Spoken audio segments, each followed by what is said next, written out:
Morning, Chair. Are you ready? Yes, we are, Chair. Yes. Let's start.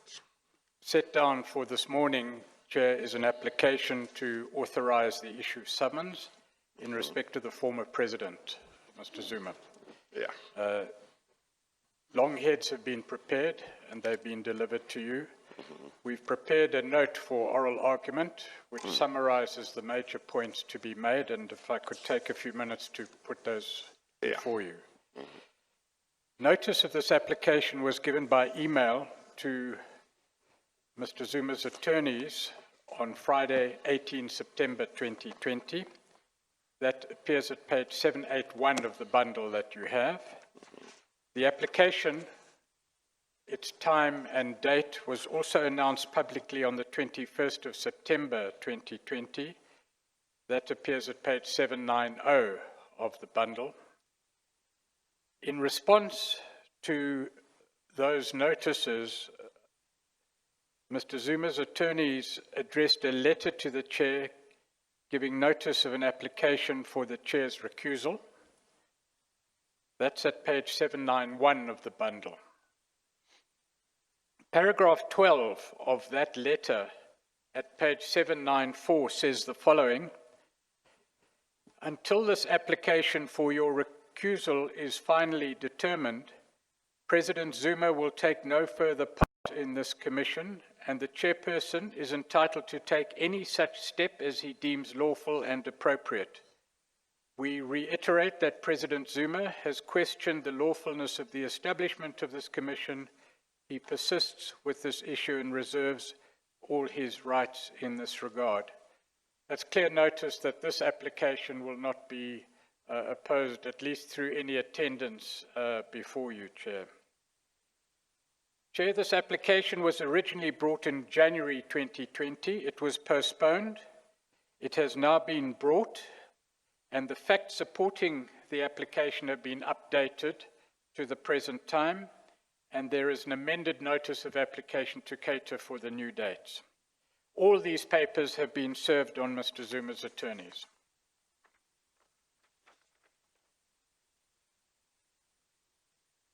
At page 715, this may become controversial at a later stage, Chair, of the bundle.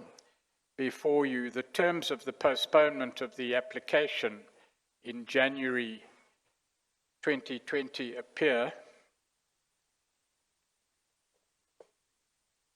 What is the page? 715.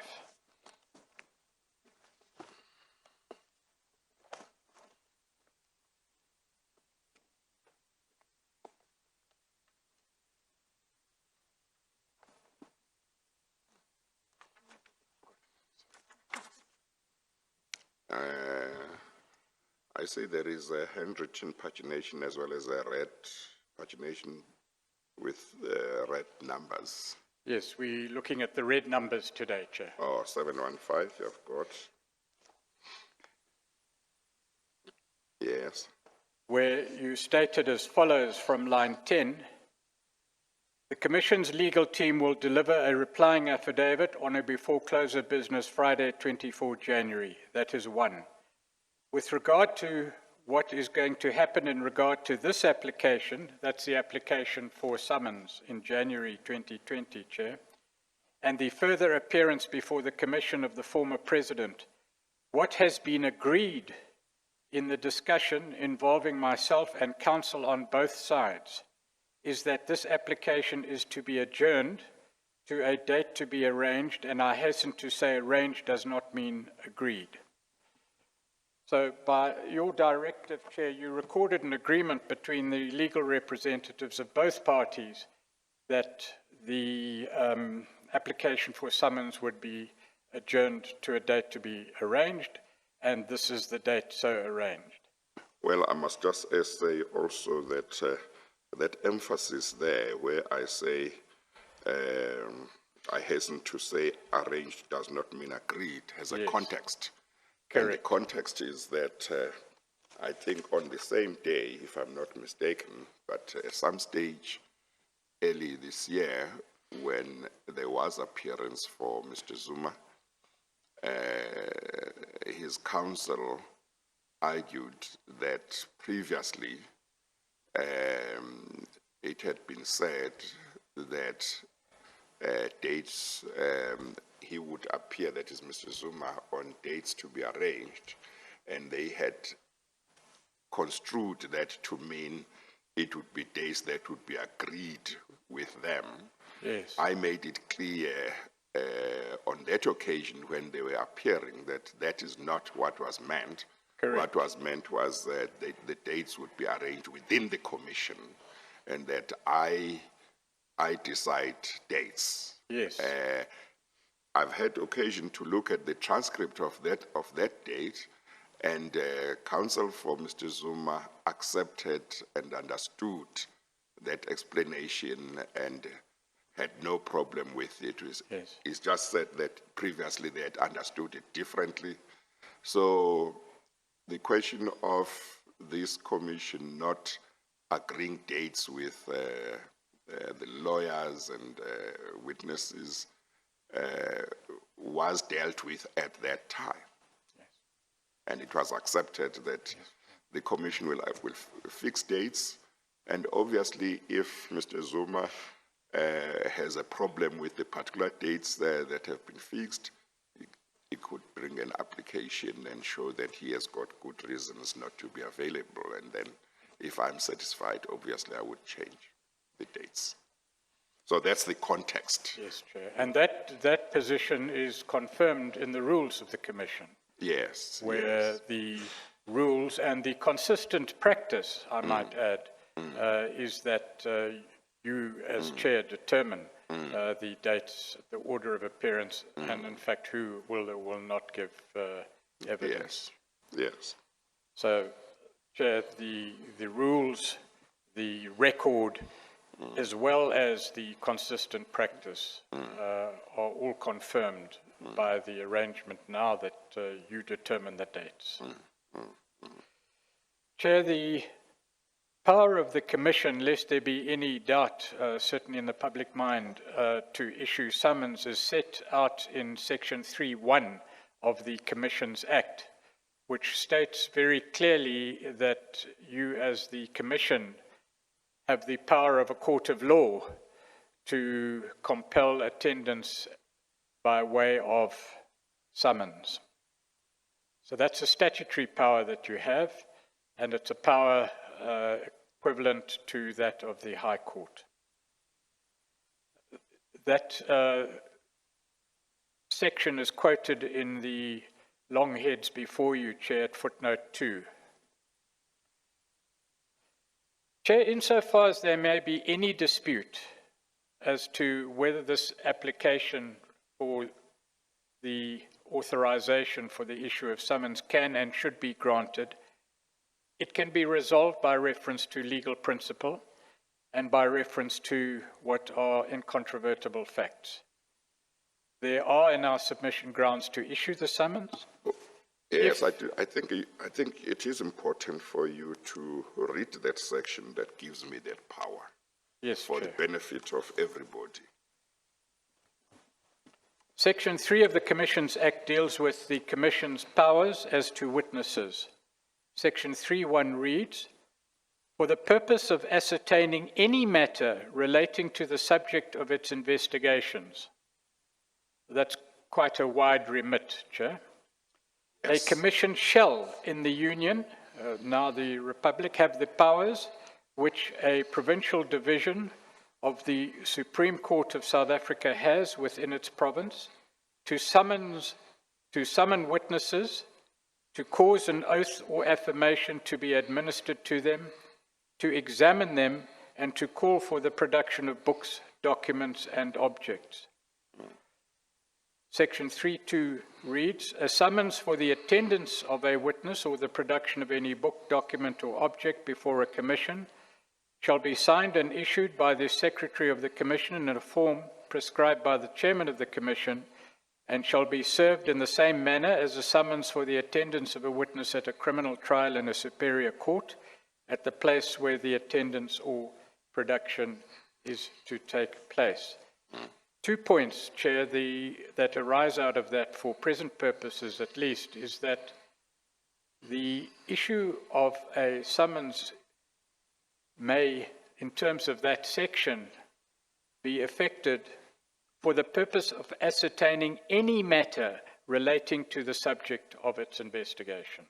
And that is a matter within your discretion in terms of the Act, and our submission will be at the end of our short address, Chair, that the issue of summons in this matter is a reasonable exercise of that discretion. On the wording of that section, it seems quite clear that as long as a summons is issued for the purpose of ascertaining a matter relating to the subject of the Commission's investigations, that's enough. That is the qualifying That is the only requirement. requirement. Yes, Chair. For example, it doesn't have to be shown that the person who is being summoned does not cooperate or cooperates. It is enough if Yes, Chair. there is a matter that the Commission seeks to ascertain that relates to a subject of its investigation. Obviously, if a person is not cooperating, there is even stronger ground Yes, Chair. for that. But it seems that even without knowing whether somebody will cooperate or will not cooperate, if the Commission is satisfied that that person has information that relates to a matter that is the subject of its investigations, the Commission may summon that person.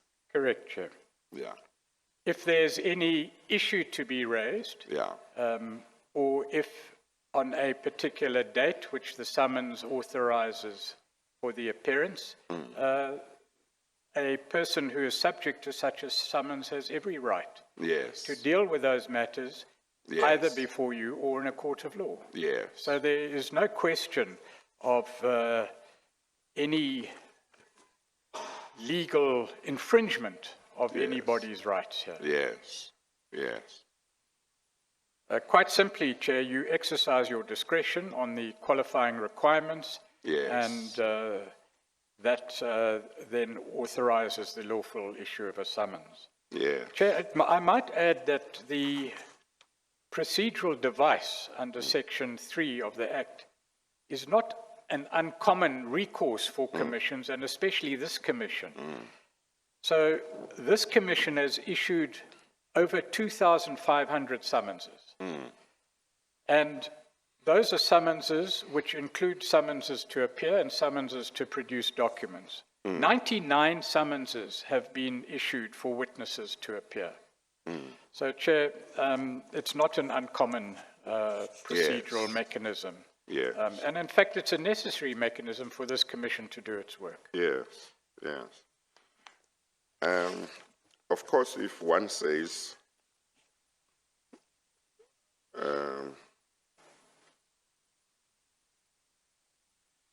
is there a matter that this commission seeks to ascertain from Mr. Zuma that relates to the subject of its investigation? We have got to deal with that as well. Yes. Because to show whether this requirement of the statute is complied with is present. And one way of doing so, I guess, would be to go to the terms of reference. Yes, we will do that, Chair. Yeah, okay. We can read the terms of reference if you wish. Yeah, We have them here. I think but, we should do that. You should do that. At least those that may appear relevant. Yes. There are two points there, Chair. The first is that insofar as Mr. Zuma's evidence is subject to the investigation of the Commission, one could have reference to the terms of reference themselves, but also to the witnesses who've come before the Commission. 34 witnesses have implicated Mr. Zuma. Now, over and above the requirements of the Section 3.1 and the requirements of the terms of reference which delineate the mandate on you, Chair, for your investigation, there's a duty at common law, and it's been emphasized in a number of recent judgments, that obliges the Commission to call Mr. Zuma to answer those allegations. If I may just read one passage of a judgment in the matter of Mziza versus Advocate Matau and the Prudential Authority of the South African Reserve Bank. Paragraph 55 of that judgment reads, "In my view, where an investigator, a fortiori a commission, knows or is expected to foresee that his findings, remarks, and conclusions will have consequences for the party on whose behalf an investigation is conducted, and for the party against whom findings will be made, he is obliged to listen to both sides, and the party who is likely to be affected by adverse findings is entitled to demand the right to be heard before an adverse remark or finding, conclusion, or decision is made against him or her." So quite apart from the mandate contained in your terms of reference, Chair, and quite apart from the provisions of Section 3 of the Commissions Act, the qualifying provisions, there's a duty in law to hear the other side. It's not a choice, Chair, that you have. You have a duty to do so. Well, of course, the passage that you read relates to the observance of the audi alteram partem rule. Correct, Chair. Now, one should not take that part too far, because the audi alteram partem rule is there for the benefit of the person who may be adversely affected by my decision. He has a right to waive that right, to say, well, I don't want to be heard. That he has a right to do, and I can't force him for purposes of observing that right. But where I can force him, as I understand the law, is where I believe that he has information that may assist the Commission in its investigation. But then in that case, I'm forcing him not for purposes of hearing his side of the story. I'm forcing him in order to do my work, to investigate the issues that I'm supposed to investigate. So, as I understand the position, one, I need to observe the audi alteram partem rule until such time that I'm satisfied that he is not interested in being afforded that opportunity. But the fact that he's not interested in being afforded that opportunity doesn't preclude me from saying, come, I want to know certain issues that you appear to have knowledge about. Yes. And it is in regard to that second part, it seems to me, where he can't say, leave me alone. I'm not interested in being heard by you. Yes, Chair. That, in our view, is accurate, subject to one qualification, which I'll come to in a moment. Of course, there is a distinction between the duty on the Commission to give every opportunity to an implicated person to state his or her side of the case. And the implicated person then has an election whether to exercise that right to speak or not to speak. The duty of the Chair to investigate arises out of the terms of reference, and that is a duty in respect of which the Chair has no discretion. You must investigate. And we'll come to the grounds upon which we submit, Chair, and you have said that there's a duty on this Commission to explore those, to investigate those issues where the former president has evidence or can give evidence to inform your findings. I mean, there can be no doubt that if on information available to me or evidence submitted to the Commission by other witnesses, there can be no doubt that if I form a view that a particular person may have knowledge or does have knowledge of matters that are relevant to what I am investigating, I must take steps to get that person to come and testify. That's correct. If I don't do that, I would be failing in my duty. Yes.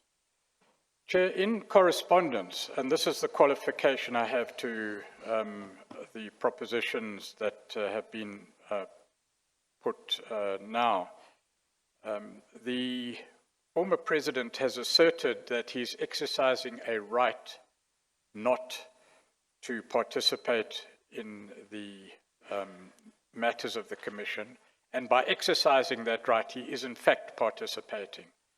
There is no right not to respond to a 3-3 notice implicating a witness. That witness has an election. He may say, or she may say, I'm not going to respond, or I am going to respond. But there is no right not to deal at all with the matters which are the subject of the Commission's terms of reference if the Commission determines that a person must come. So, insofar as there is alleged by Mr. Zuma's legal representatives to be a right not to respond, that's incorrect. It's not a right not to come to the Commission. There's no such right. There is an election not to answer a Rule 3.3 notice, to put a version or to cross-examine a witness. But there's no right to say, I'm not coming to the Commission at all. It seems to me that the position is, if Mr. Zuma or anybody who is said to be implicated by a witness, a certain witness, is served by the Commission with a Rule 3.3 notice to say, here is a statement from a witness who seems to implicate you in wrongdoing that the Commission is investigating. I mean, that notice, in terms of the rules of the Commission, advises the recipient of a Rule 3.3 notice that you have a right to apply to the Commission for leave to cross-examine this witness.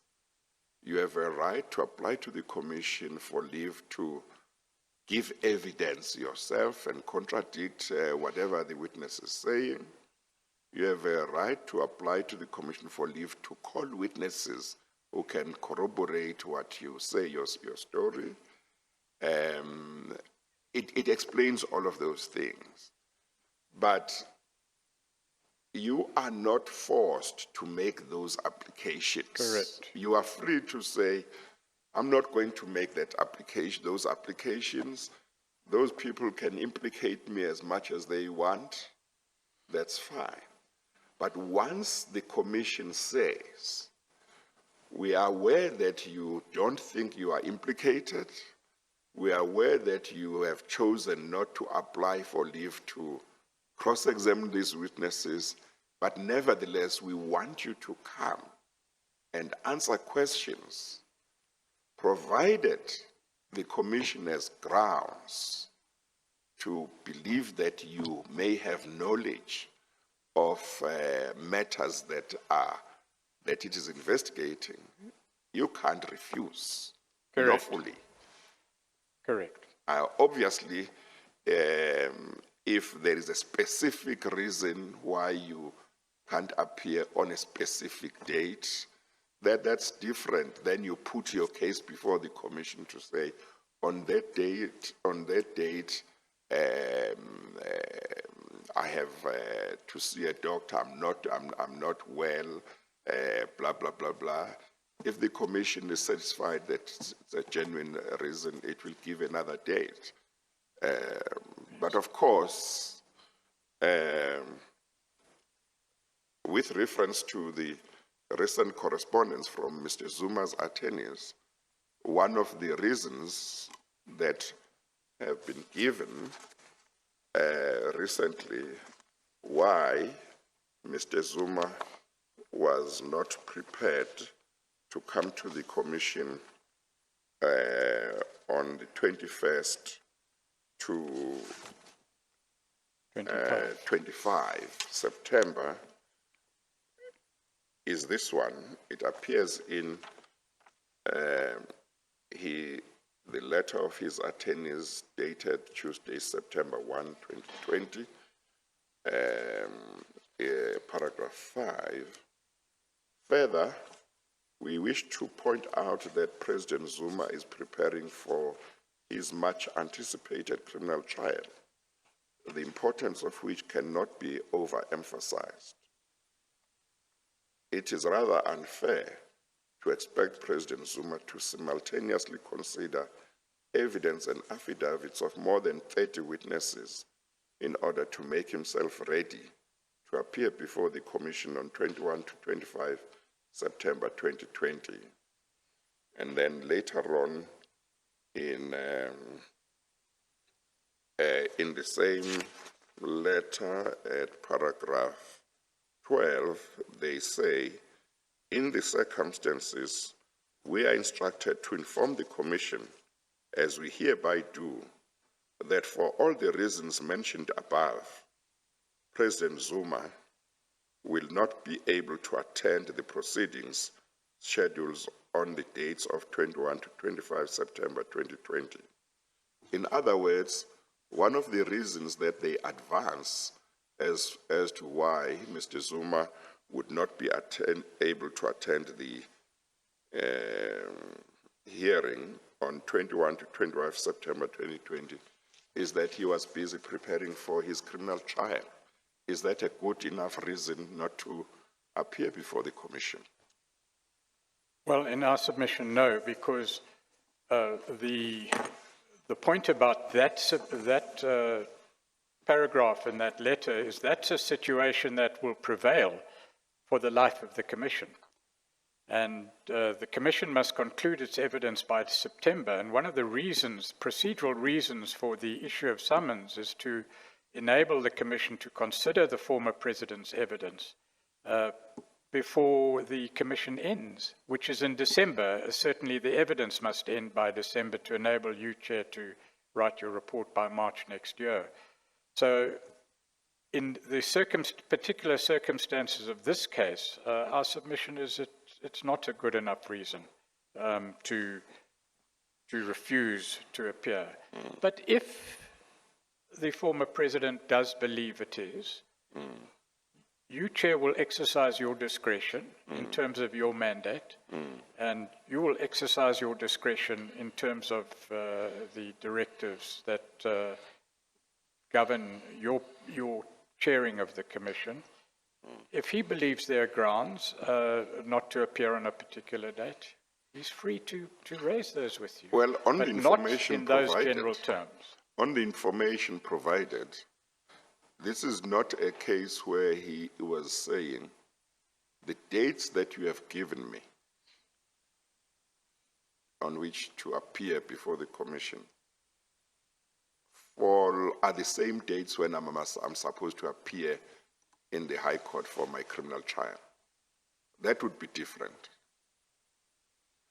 That would be different, but that's not what the letter was saying. It was simply saying he's busy preparing for his criminal trial. It doesn't say when the criminal trial is going to happen, but in the end, even if the criminal trial was going to happen soon, it seems to me that he would have to appear before the Commission and then apply for more time with the criminal trial and say, I've been busy with the Commission.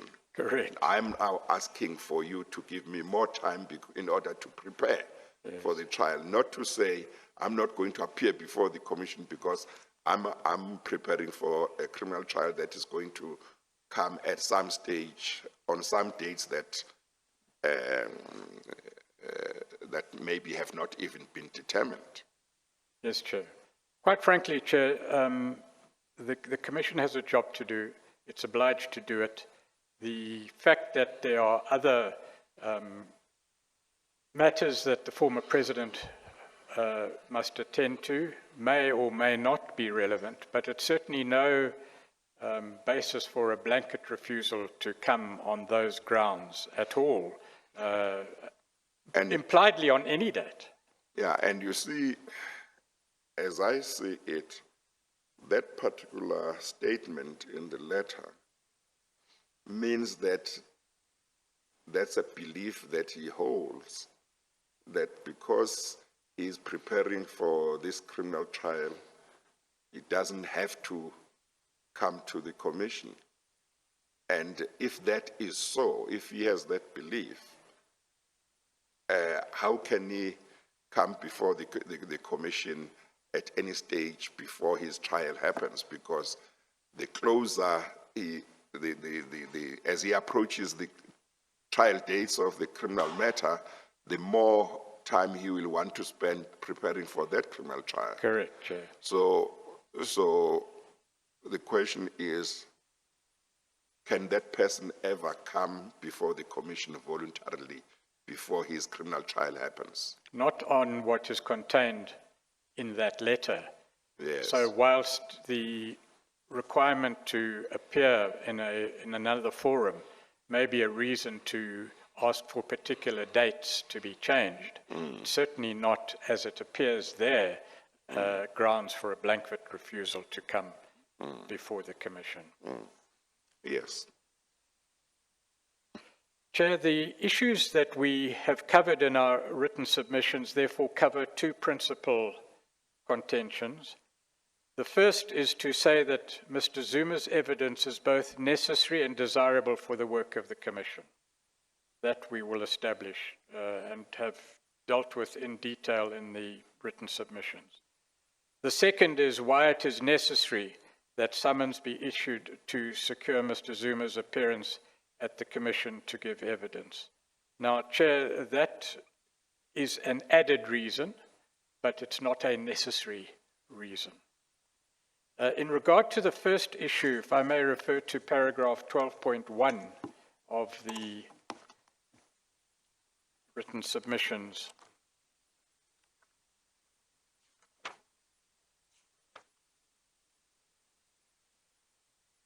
In summary, Chair, Mr. Zuma's evidence is a necessary part of the Commission's work for at least the following reasons.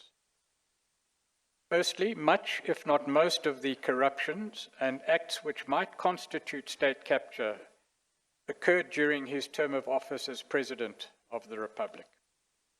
Secondly, the Commission's terms of reference refer to Mr. Zuma directly in a number of paragraphs. If I may just ask you to, Chair, to look at page 808 of the bundle. Well, I was going to go straight to the terms of reference. Yes, they are there.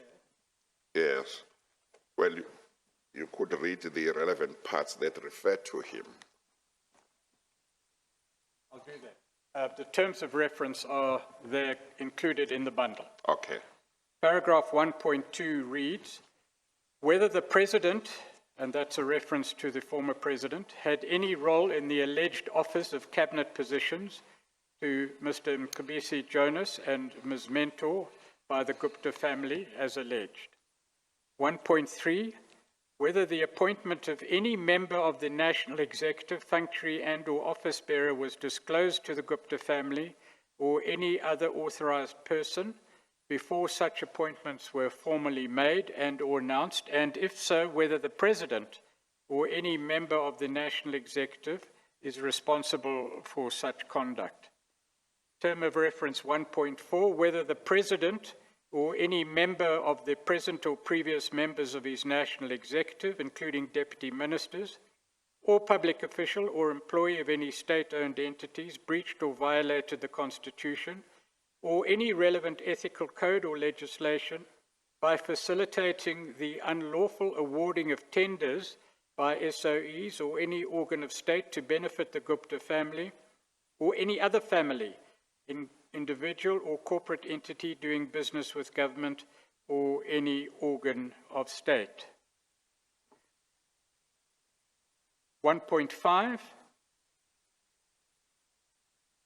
1.9, the nature and extent, if any, in the awarding of corruption, if any, in the awarding of contracts and tenders to companies, business entities, or organizations by government departments, agencies, and entities, in particular, whether any member of the national executive, brackets, including the president, close brackets, public official, functionary of any organ of state, influenced the awarding of tenders to benefit themselves, their families, or entities in which they held a personal interest. Those are direct references to the former president, Chair. Terms of reference 1.1 and 1.7 contain indirect references to the former president. 1.7 reads, whether any member of the national executive, which would include the president, and including deputy ministers, unlawfully or corruptly or improperly intervened in the matter of the closing of banking facilities for Gupta-owned companies. And then 1.1, whether and to what extent and by whom attempts were made through any form of inducement or for any gain whatsoever, of whatsoever nature, to influence members of the national executive, which would include the former president, including deputy ministers, office bearers and or functionaries employed by office bearers of any state, institution or organ of state, or directors of boards of SOEs. In particular, the Commission must investigate the veracity of allegations that the former Deputy Minister of Finance, Mr. Mcebisi Jonas, and Ms. Mentor were offered cabinet positions by the Gupta family. Now, the offer of cabinet positions is a matter which falls directly within the remit, but all those terms of reference obviously oblige you, Chair, to investigate matters related to the conduct directly of the former president. I think if you go back to, or maybe I can just have a rule,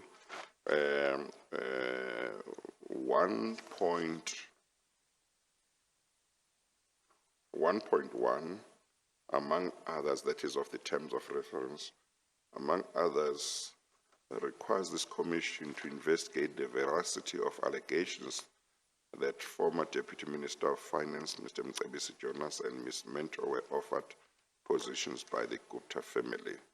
Now, one of the matters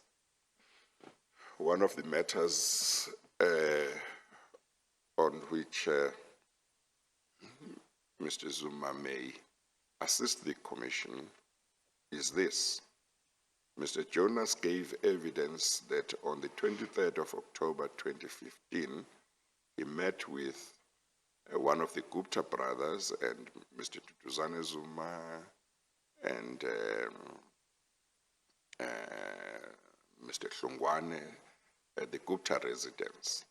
And he said the Gupta brother, who appears to have been Tony Gupta, told him that Mr. Nhlanhla was going to be fired as Minister of Finance because he was not working with them. And they wanted Mr. Jonas to agree to be Minister of Finance, and then if he would work with them. 6 weeks after that, Mr. Nhlanhla was fired. And the media statement that was issued by Mr. Zuma said that Mr. Nhlanhla had done a sterling job as a Minister of Finance. And it was said that Mr. Nhlanhla was dropped from cabinet because he was to be the government's candidate for a position in the BRICS Bank, I think. But that job never happened. And I've had evidence from somebody from the bank who said that's not how the bank, that bank operates. It's got policies and procedures, and Mr. Zuma had no say, had no power to force the bank to take Mr. Jonas. Mr. Jonas himself said his position as Minister of Finance was higher than the position that Mr. Zuma was talking about in the bank.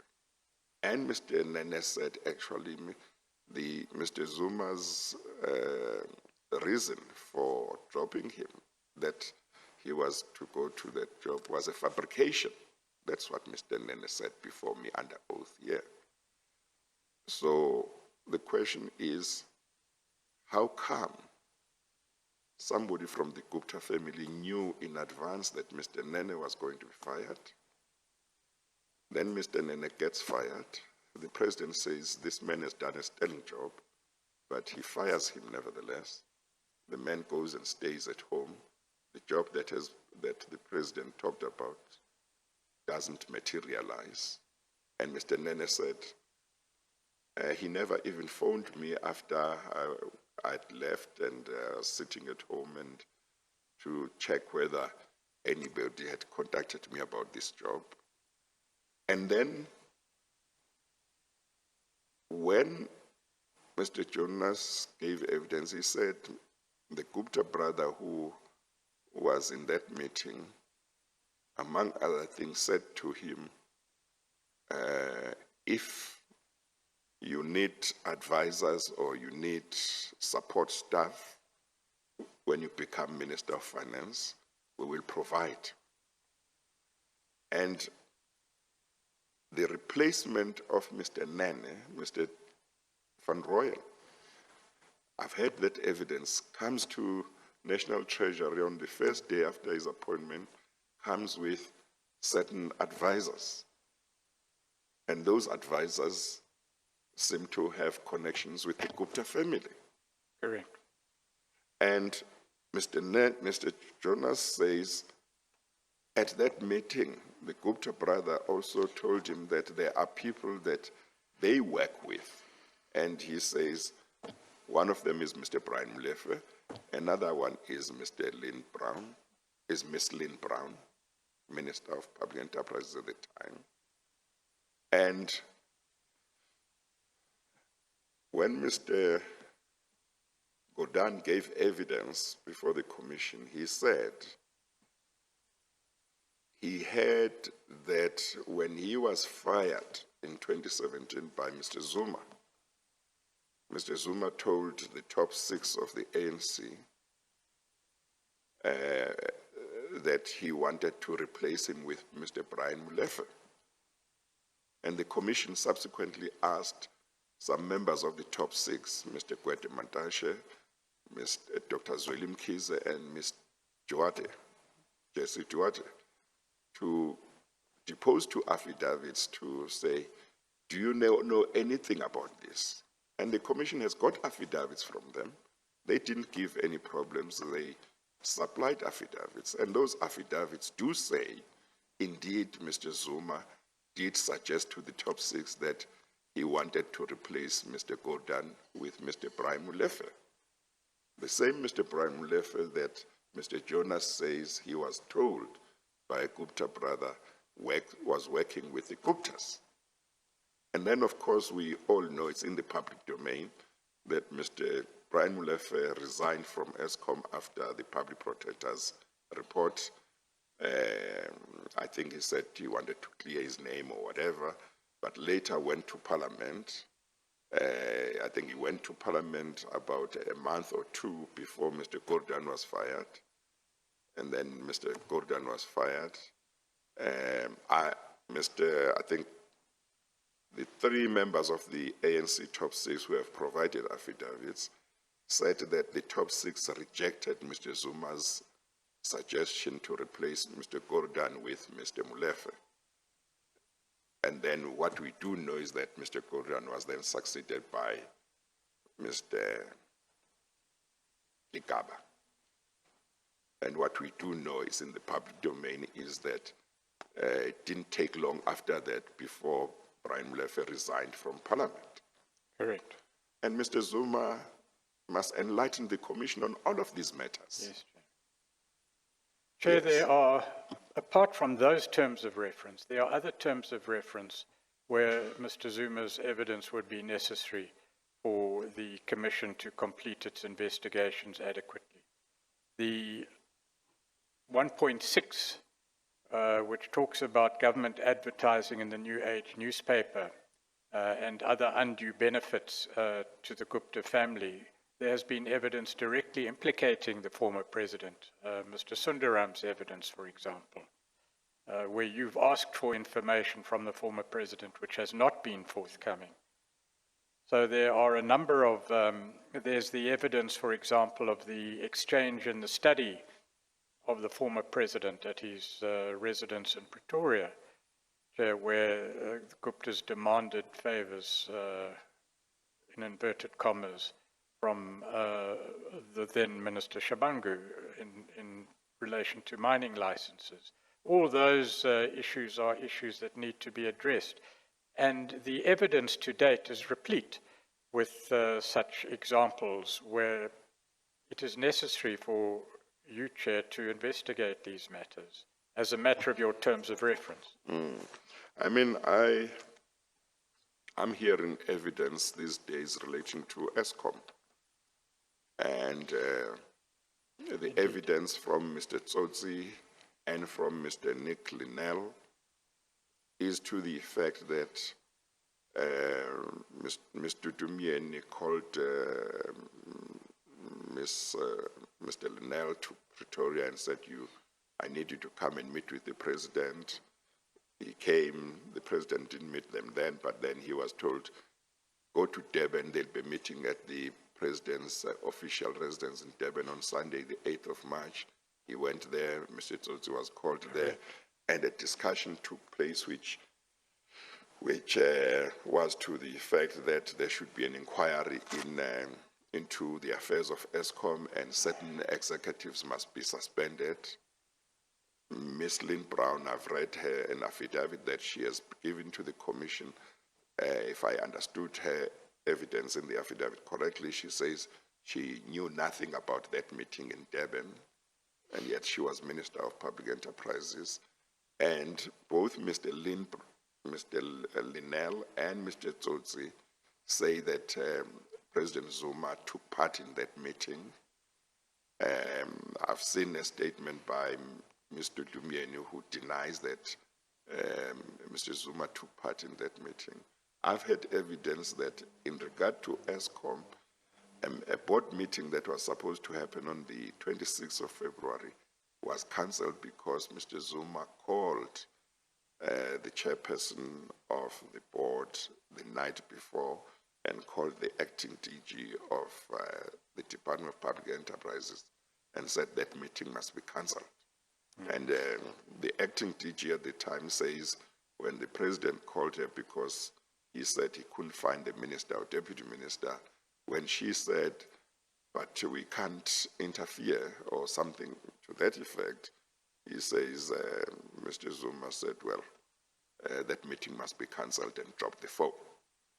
Now, with regard to Eskom, the evidence that is unfolding and there are more witnesses who will come, and maybe the picture will change when everybody has given evidence, but at this stage, the evidence that seems to emerge suggests that there may well be credence to the proposition that the certain decisions that were made by the Eskom board were dictated to the Eskom board from outside Eskom.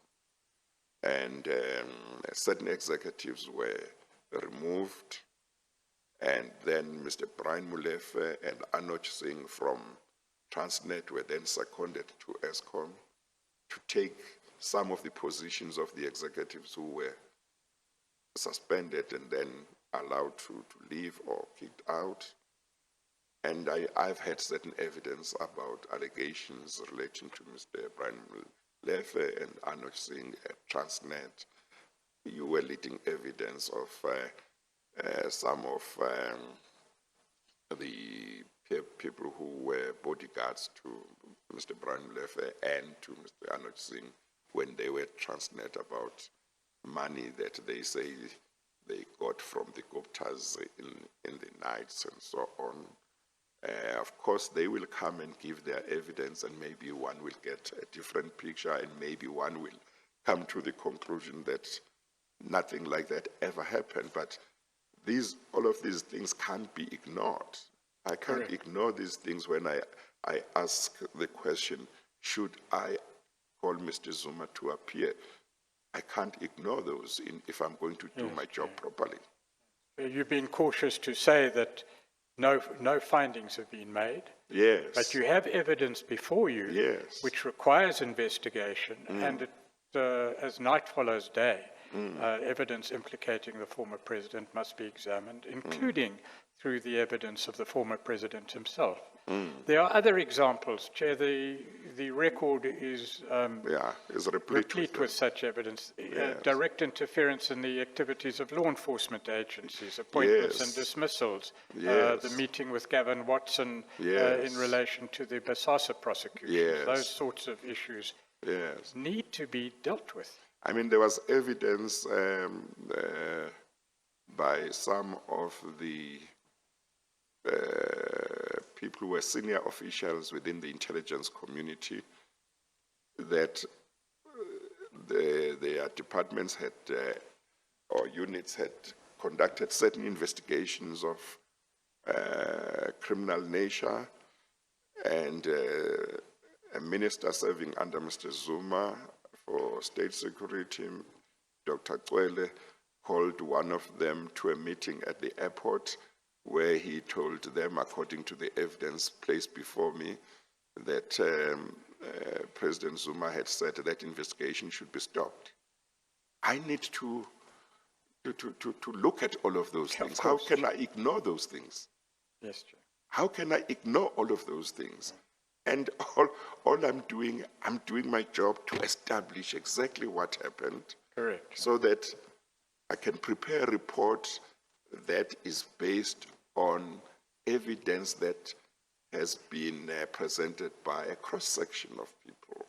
And if he is implicated, I'm giving him an opportunity to come here and clear his name.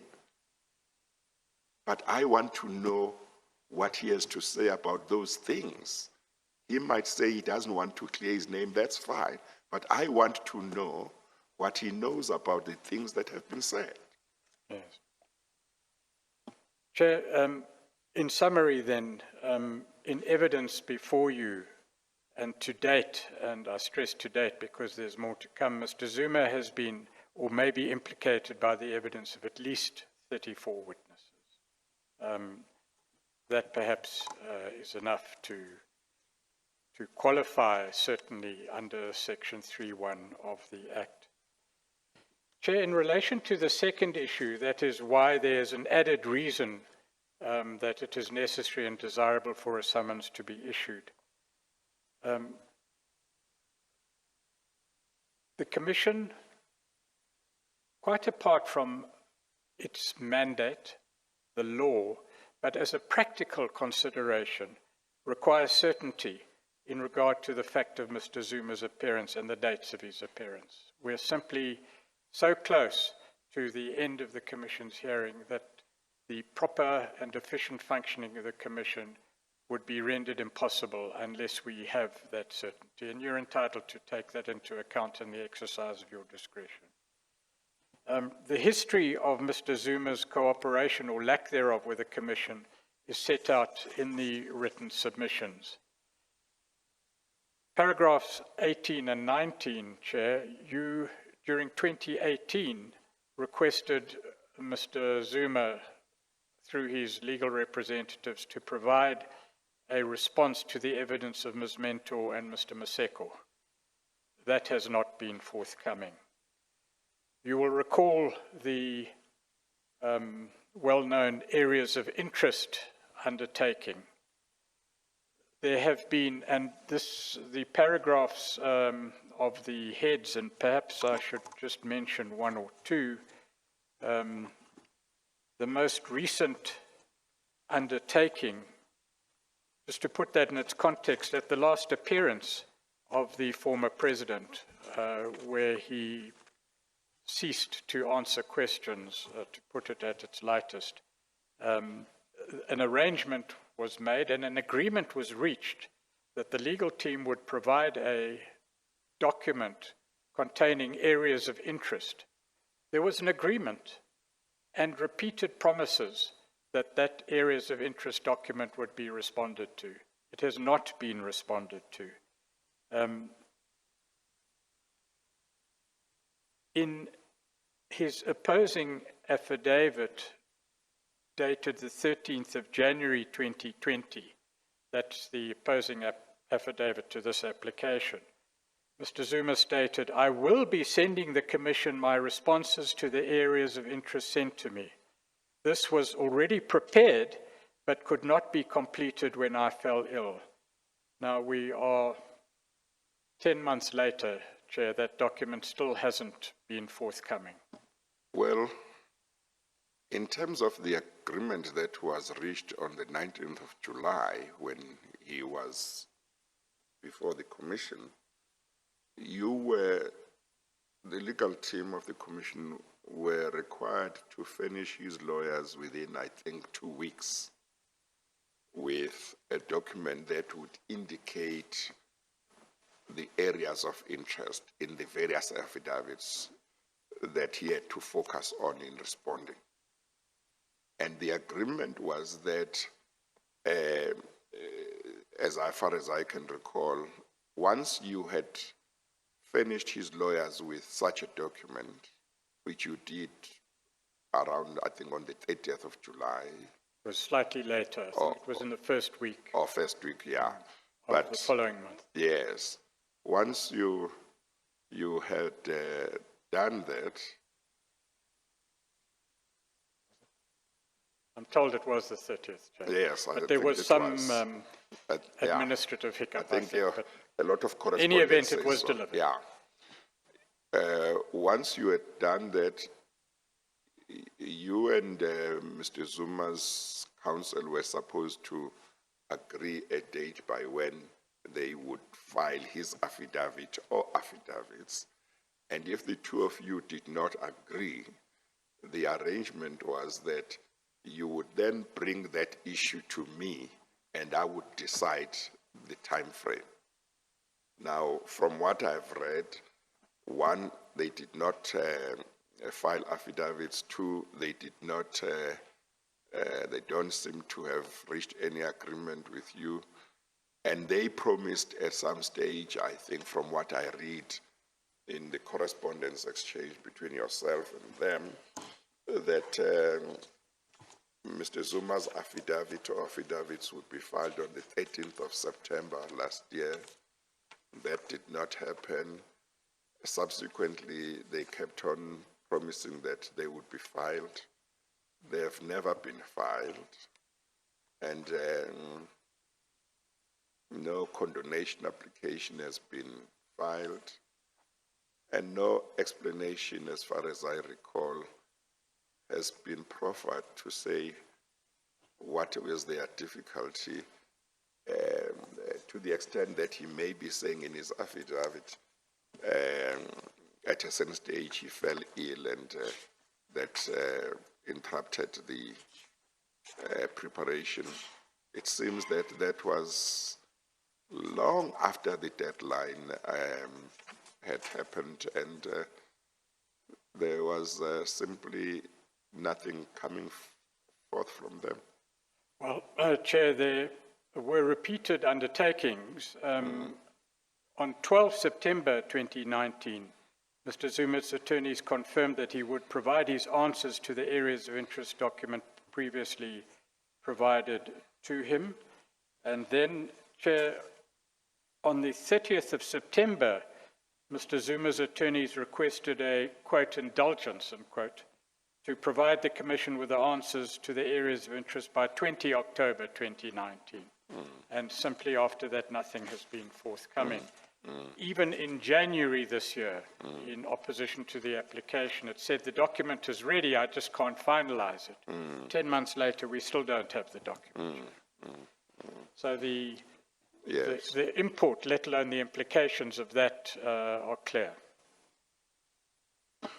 Of course, Mr. Zuma's lawyers might not be here today, but they had filed his affidavit opposing this application.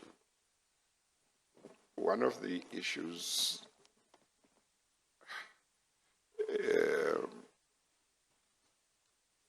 that arises is this. When I invited Mr. Zuma last year to appear before the Commission from the 15th to the 19th of July,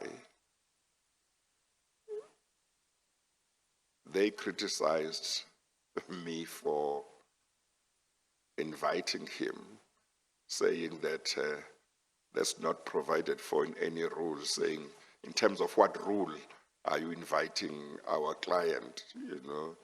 And when it was said, you know, it was just a courtesy, you know,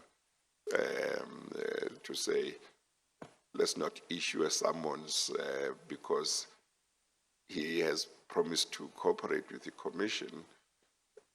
They seemed to have an objection to say, why are you not acting in terms of the rules? And now the legal team has now applied that I should authorize a summons. Then they oppose that and say you make it as if he is not cooperating.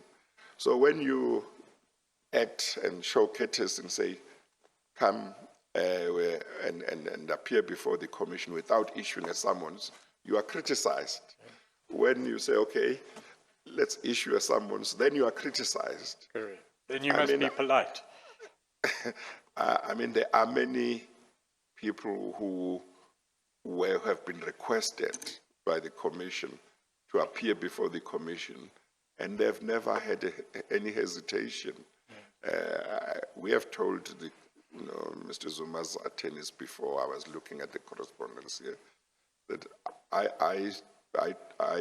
told the President, current President, that before the Commission finishes its work, it will be important that he comes and gives evidence before the Commission, because the matters that the Commission is looking at, state capture, happened at a time when he was Mr. Zuma's deputy. The current President had no hesitation. He said, you are right, I'm going to come. You tell me when I must come and I will come. And I said the ANC must also come, and I was told the ANC has no hesitation, it will come. The Commission has approached other leaders of the ANC, Mr. Mantashe, and asked them to file affidavits without compelling them. And they responded by filing affidavits. Mr. Mantashe, Dr. Zwelmkhize, Ms. Jessie Duarte.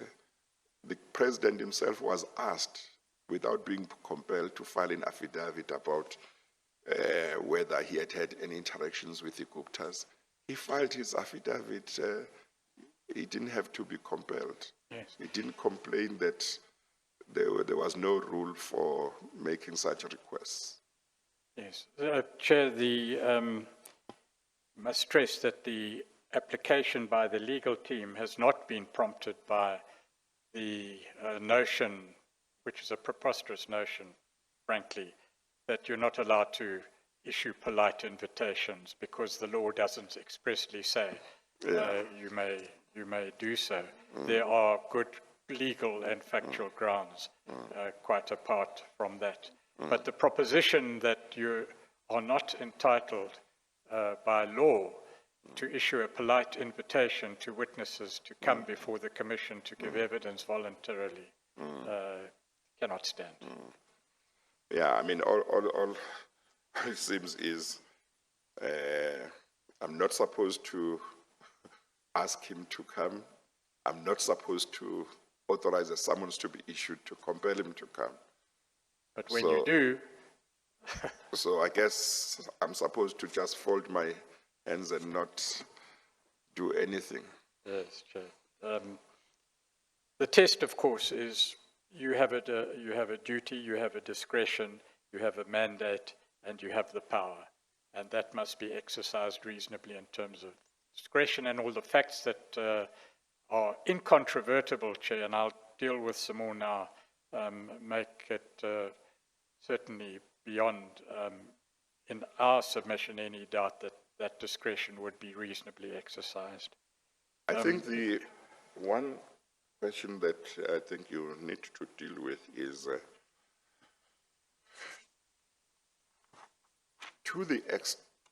it's two questions.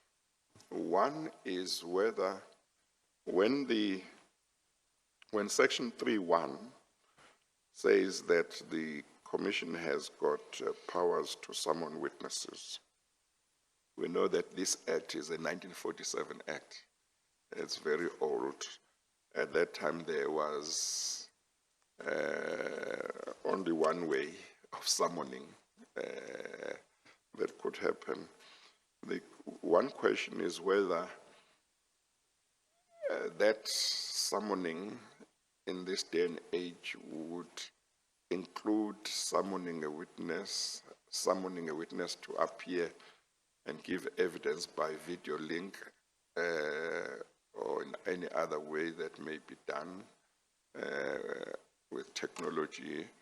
I raise that because you will remember that in his attorney's letters, one of the things they say is that because of his age and COVID-19, his doctors have advised him to limit his movement. So the normal way of when a summons is issued in any court to be served on somebody to appear before that court, it means that that person must physically come to the court.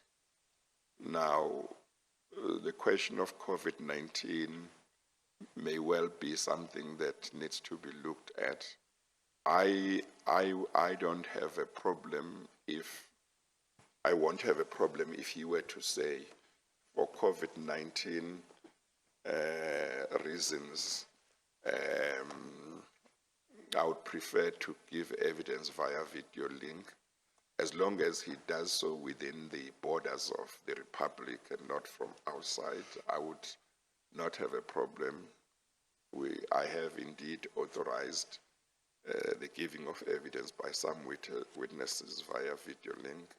I think one of them was Mr. Mkwanazi, who asked when, I don't know which level we were in, said for COVID-19 reasons he was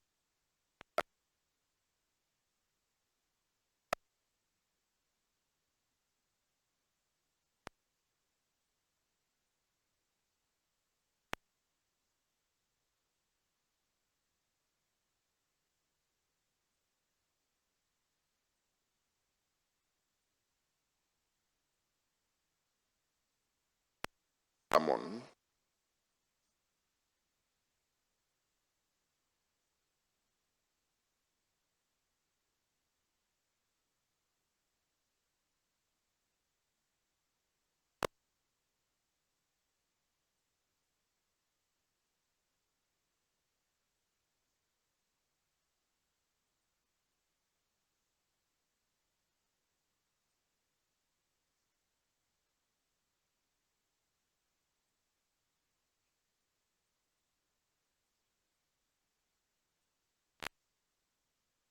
Simultaneously on those dates, then his appearance via video link will be deemed to be compliance with the summons. I'm not sure. What do you say about that issue? Yes, Chair. The section has a timeless element to it because it says you as a commissioner have the powers that the High Court has. And that power has been interpreted and applied over time. In fact, the legal team has done an opinion on this, which it can let you have, obviously. But I do think it's somewhere in your own archives as well, the many files that you have. I'm told that there's no sound, Chair. Perhaps it is important that there should be sound. You know, that it is important.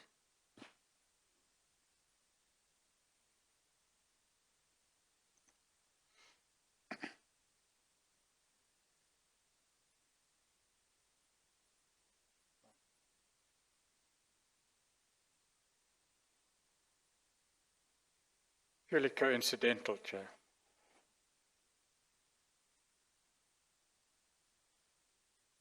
Well, maybe I should adjourn while they are attending to it. Thank you, Chair. Yes. We'll adjourn for a few minutes. Hopefully they can sort out the sound quickly. We adjourn.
Stay. I'm testing this. If you can hear me from the van. Bafanas. Brazovo, can you just check your sound there? Oh, check. 1, 2. 1, 2. Yeah, Ukraine man. Can you hear me? Hey, Brazavo, can you hear me? You more cool man, gla. Down here. I'm raising my hand. Can you hear me now? Just check with the van. Just check with the van. Who's Tebet on phone? Just check who's there to check.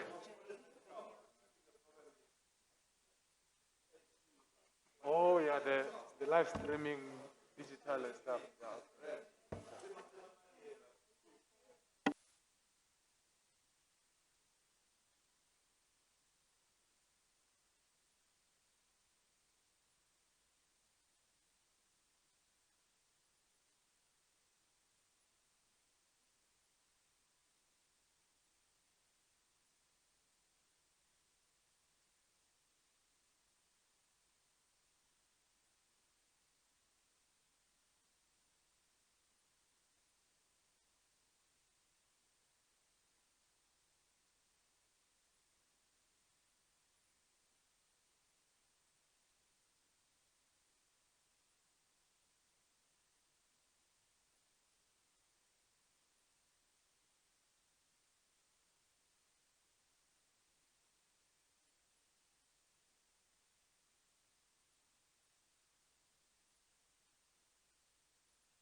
I understand the sound is back.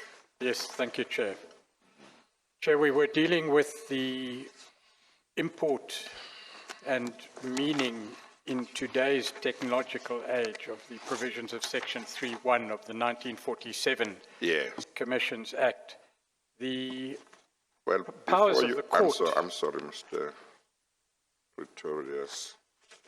I just wanted to say,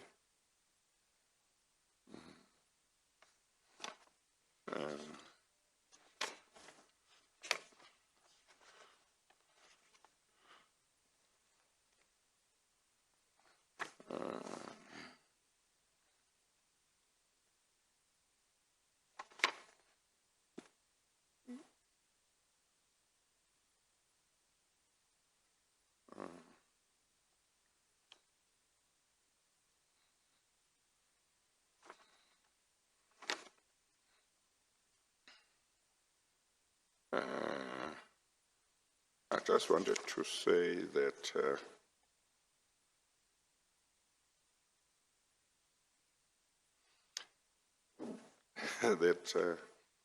the regulations of this commission, which were promulgated by Mr. Zuma when he was president, include a Regulation 10.6.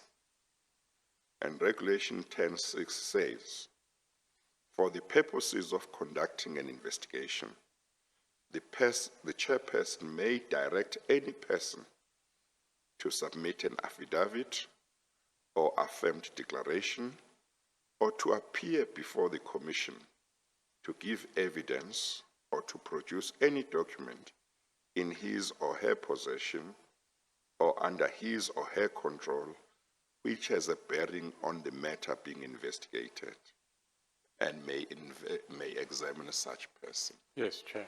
He And those himself- regulations have been promulgated under the amended 1947 Act, Yes. which says that Yes. the President may issue regulations to expand the powers of the Yes. Commission. Yes.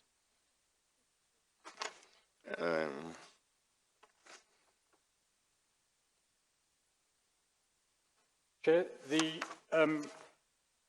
1947 Act, which gives powers to Yes. the Commission, which are equivalent to the powers of the High Court, is instructive because the powers of the High Court have been developed over time through the application of the summons provisions and the giving of evidence provisions to take account of technology. There's the judgment of Satchwell J.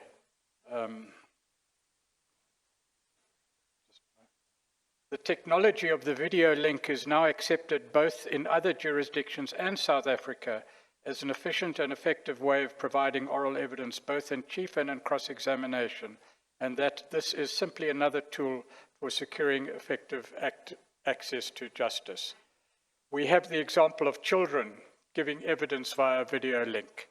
We have the example of in-camera witnesses or witnesses who don't give evidence directly but over video and sound links. So there's no reason why a person whose immunity is threatened by COVID conditions shouldn't also be catered for under the expanded technological rubric of the giving of evidence. Of course, you make the qualification, which is important, that the witness must be within the jurisdiction of the court, so that the evidence that is given can be accounted for in terms of the law within the borders of the country.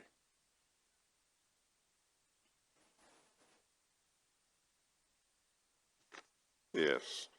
The one approach may be to take the summoning to be wide enough to include a video link. Another approach might be what I said earlier on, to have the summoning as it would be in a summons, but to have something that says either, maybe in the summons that says, if the witness or if Mr. Zuma, through arrangements with the Commission, appears via video link on the days that are specified, that will be deemed to be compliance with the summons. Yes, Chair. Yeah. In fact, I think that has been provided for in other cases, especially in camera witnesses. Yes, because then it gives him an opportunity that if he has no problem giving evidence, but he has a problem because of his age and COVID-19, then that is taken care of. It can't be advanced as a reason for not appearing, whereas if that's not done, he might say, the COVID situation is a good enough reason for me not to appear. So, but if that is dealt with that way, then he can't advance that, Yes, that reason. Yes. And the powers that you have are based in statute as well as in regulations which have been empowered by statute expressly. As well as the general power that you're in charge of the procedures. And this is essentially given the authorities a procedural matter. Chair, if I may just finish the list of issues where the former president has been requested to assist you in your investigations. You requested the president to respond to the application made by Ms. Reddy Klabi. That was an application made by her to give evidence and to cross-examine the former president, arising out of his own evidence.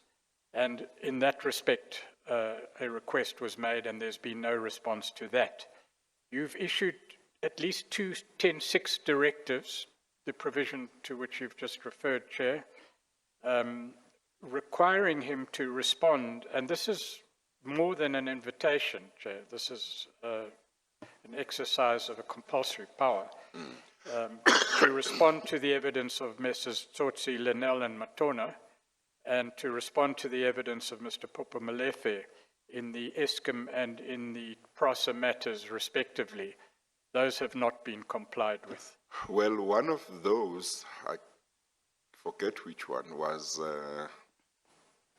I signed the Regulation 10.6 directive, I think, on the 28th of August.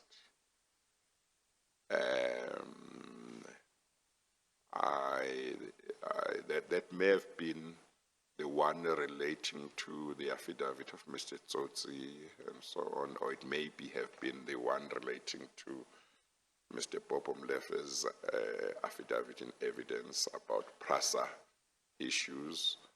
And subsequently, I signed another directive requiring Mr. Zuma to file affidavits. So this is different. In the past, there was a request in 2018.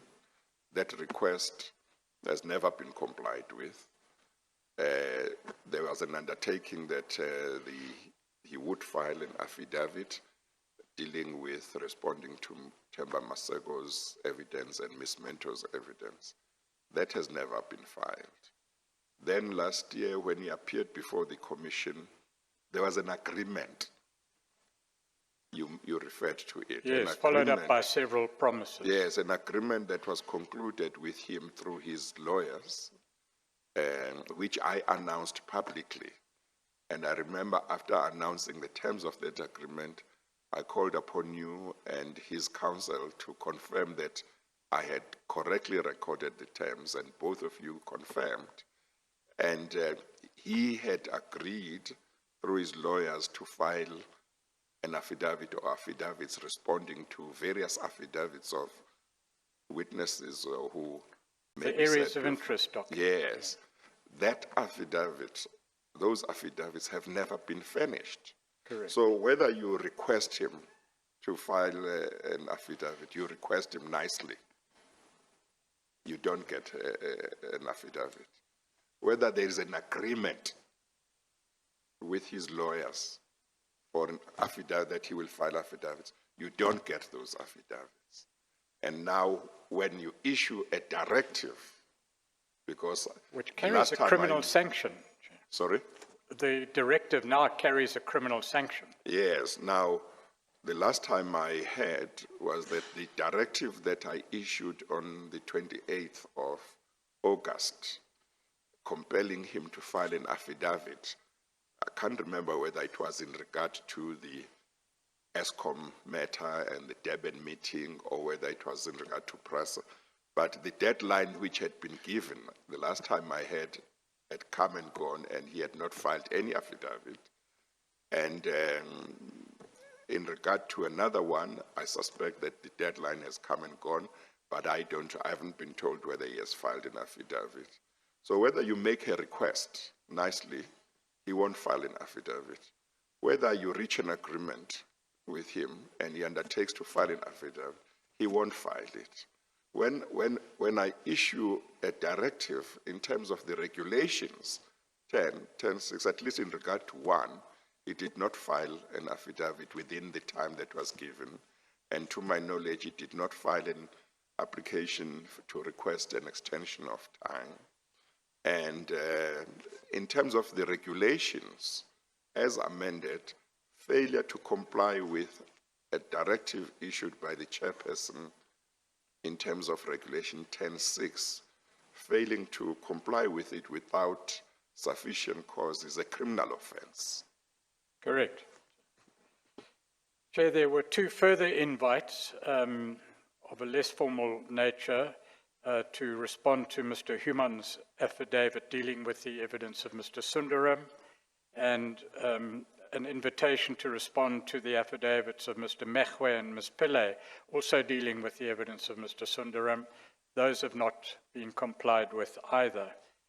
Importantly, for the question of an appearance, Chair, you have set aside at least 5 separate weeks in the calendar of the Commission for the appearance of Mr. Zuma, which have not been adhered to.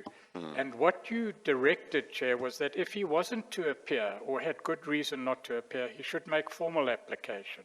That hasn't been That was never done. There's never been a formal application. Yes. You've always had to deal with allegations and correspondence.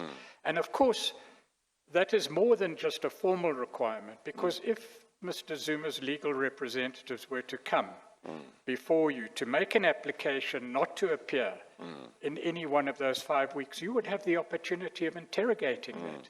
If it's just simply sent to you in a letter, you don't have that opportunity at all. So it's more than just a procedural requirement, it's a substantive requirement. Chair.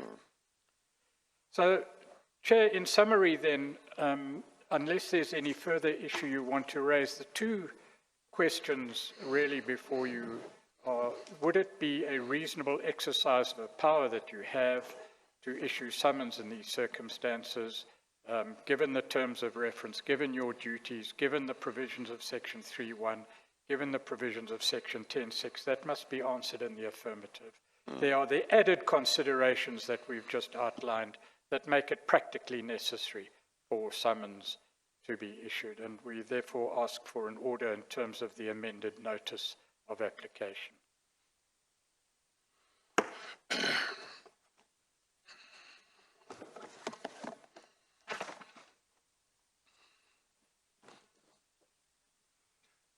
Having read the affidavits placed before me and having listened to submissions made by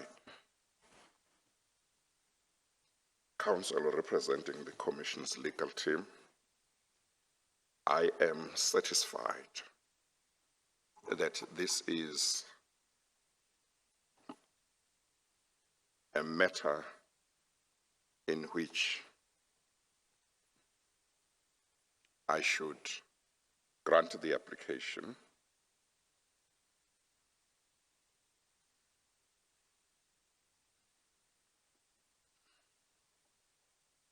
I'm satisfied that a proper case has been made out for an order authorizing that the Secretary of the Commission should sign and issue a summons against Mr. Jacob Zuma, former President of the Republic of South Africa, to appear before the Commission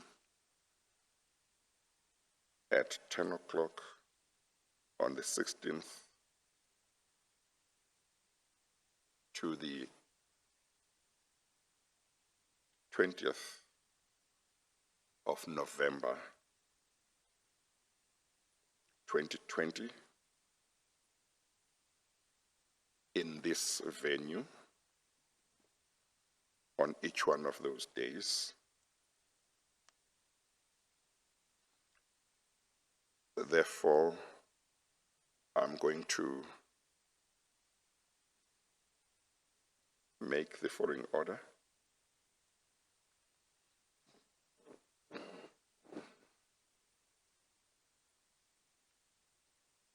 The Secretary of the Commission is hereby authorized and directed to sign and issue a summons in terms of Section 3, subsection 1, read with subsection 2 of the Commissions Act 8 of 1947,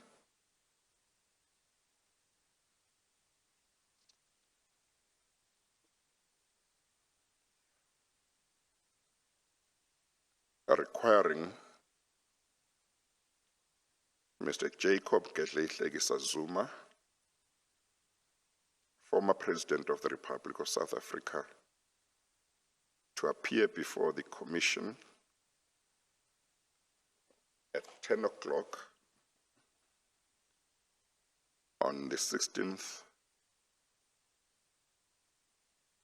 to the 20th of November 2020, both days inclusive,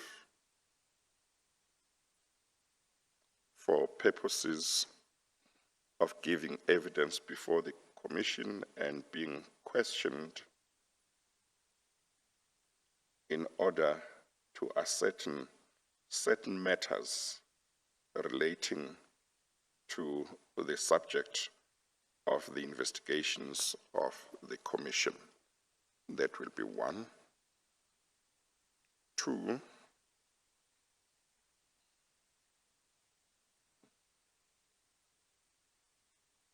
should Mr. Jacob Zuma make appropriate arrangements with the Commission prior to the dates referred to above,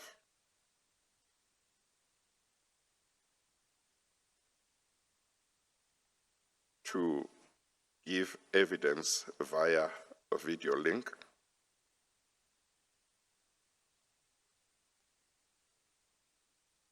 and he subsequently gives evidence on those days via video link, that will be deemed sufficient to be sufficient compliance with the summons.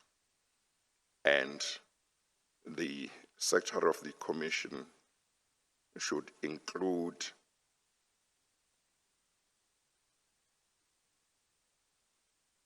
advice or words to this effect in the summons, so that Mr. Zuma will know that such appearance will be deemed to be sufficient compliance with the summons.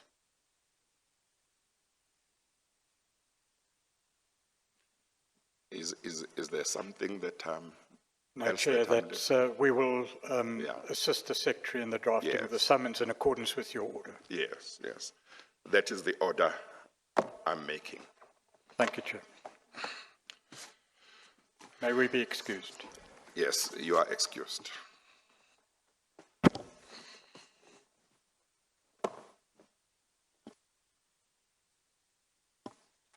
We'll take a short adjournment, and once the witness for today is ready, then I will be called. We adjourn.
Good morning, Mr. Slaker. Good morning, everybody. Morning, Chair. Are you ready? We are ready indeed, Chairperson. Thank you. I see Mr. Tsotsi is back. Indeed, Chairperson. The first witness is Mr. Tsotsi this morning. Welcome back, Mr. Tsotsi. Thank you. Mr. Tsotsi may be sworn in, Chairperson. Please administer the oath of affirmation. Please state your full names for the record. Zola and Tsotsi. Do you have any objection to taking the prescribed oath? No. Do you consider the oath to be binding on your conscience? Yes, I do. Do you swear that the evidence will give you the truth, the whole truth, and nothing else but the truth? If so, please raise your right hand and say, "So help me God." So help me God. Thank you. You may be seated. Thank you, Chair. Chairperson, the main bundle we'll be using this morning for Mr. Tsotsi is Eskom bundle 07, bracket A. Yes, Mr. I've got Tsotsi, it. thank you, Chair. Mr. Tsotsi, you will have it also there in front of you. Yes, I do. That bundle will contain, Mr. Tsotsi, your affidavit on the first. Okay, we will use the pagination on the left-hand side, top corner, the black pagination instead of the red. Okay. Yeah. Mr. Tsotsi, yesterday we ended on a note, and I want to continue on that note. We ended on that note with a different witness before us, a former member of the board. And the main issue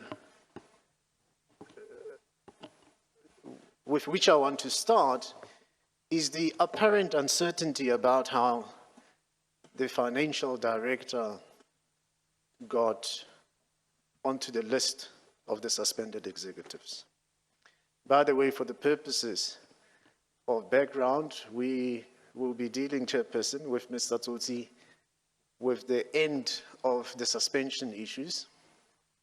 Yes, I thought you need to Explain that. explain for the public. That's right. Because Mr. Tsotsi has been here. I think he's coming to testify for the commission for the third time now, if not fourth time. So you have called him specially to deal with certain matters relating to Eskom that he might not have dealt with sufficiently previously, or that you might not have covered, or that may have arisen from other witnesses in the meantime. Correct, Chair. And you want to put to him some of the things that other witnesses say about him, That's correct, or Chair. about some of the matters that he has covered. I think that's the purpose, Mr. Tsotsi, why you are back. Yes. No, Mr. Tsotsi has been informed, Chairperson, accordingly. Oh, okay. So that will not take him by surprise. Mr. Tsotsi, I want to start with the apparent uncertainty, and it may not be an uncertainty from the evidence we saw yesterday. The inclusion of the financial director, Ms. Tsolofelo Molefe, on the list of those who were to be suspended.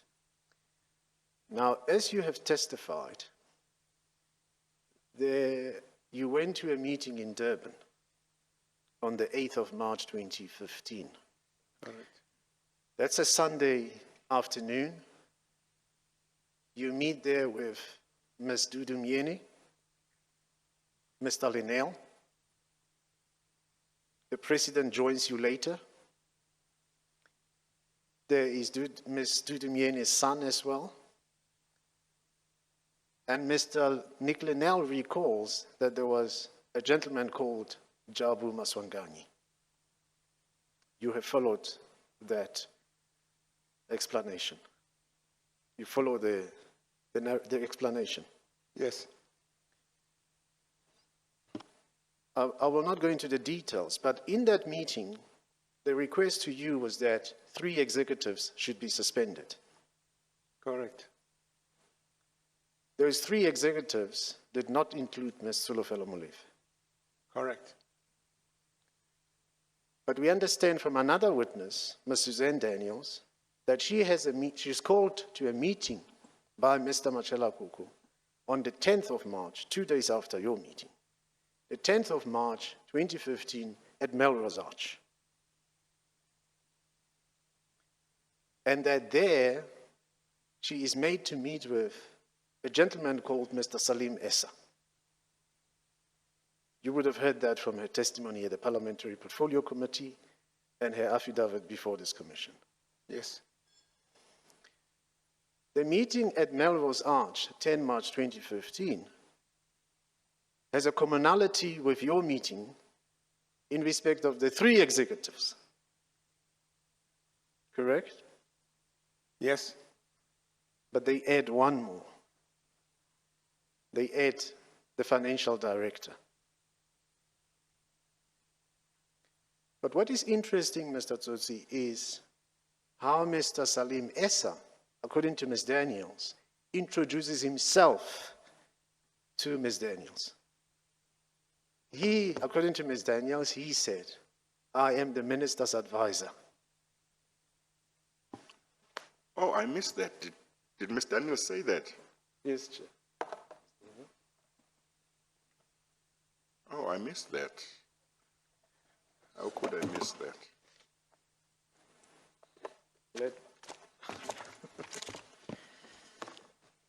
Is it in another bundle? It's in, I would like to see that. yes, no, correct, Chair. It's in Ms. Daniels' band. I'll open the page to it. Yeah, have I got it here? I would like to see it.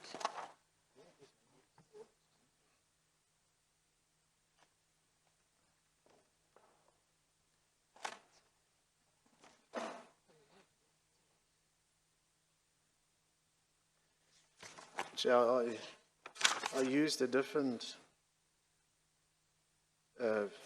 file. Let's see. Oh, here's my file.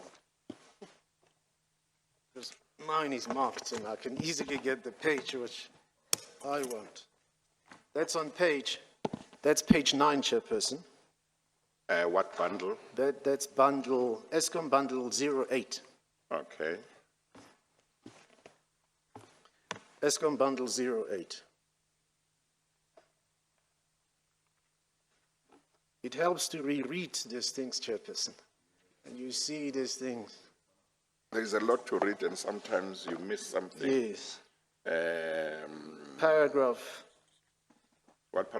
Paragraph 22, Chairperson. As we were chatting, a gentleman walked into the boardroom and introduced himself as Salim Essa, advisor to Minister Brown. I had missed that. But apart from the significance that you may attach to it for purposes of this, there is another significance that you might not be aware of, but that I am aware of. That is that, if I recall correctly, when Minister Mosebenzi Zwane went to Switzerland and met with the CEO of, I think, Glencore Mines,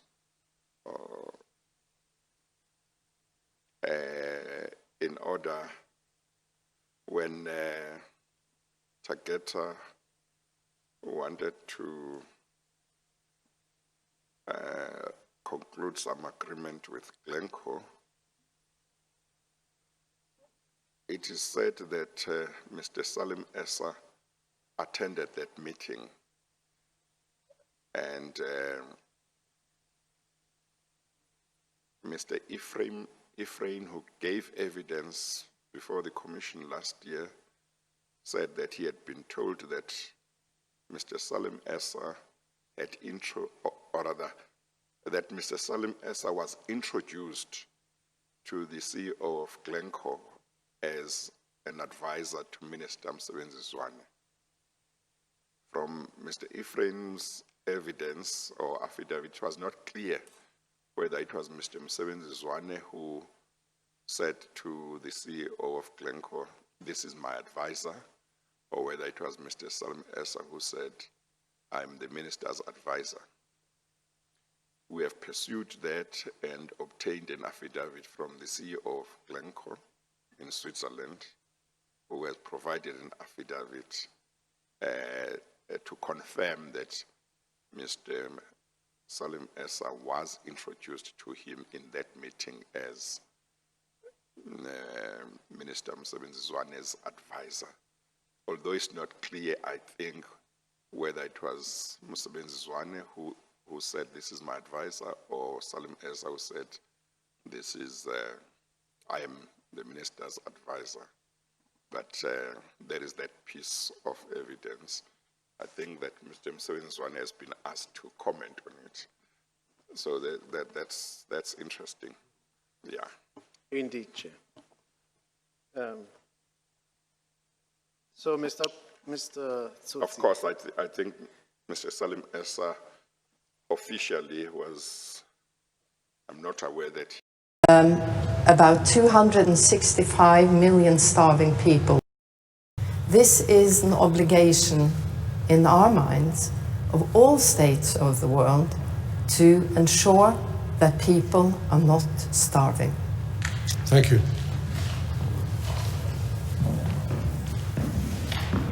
Madam Chair, how important is the... Mr. Salim Essa was the advisor to Minister Brown. No, I don't know. We are talking here 2015. You are the chairperson of the board. Did you know who is the advisor to Minister Brown? I have met a gentleman who was said to be Minister Brown's advisor. I just forget his name now. Was it Salim Essa? No, it was not Salim Essa. That's all right. But this is what happens, Mr. Tsotsi. You come from a meeting with the President. You come out of there with 3 names. Do the inquiry, and these are the 3 names of the executives that should step aside or be suspended. The Melrose Arch meeting has identified 4 names by a man who says, "I'm the advisor to Minister Brown."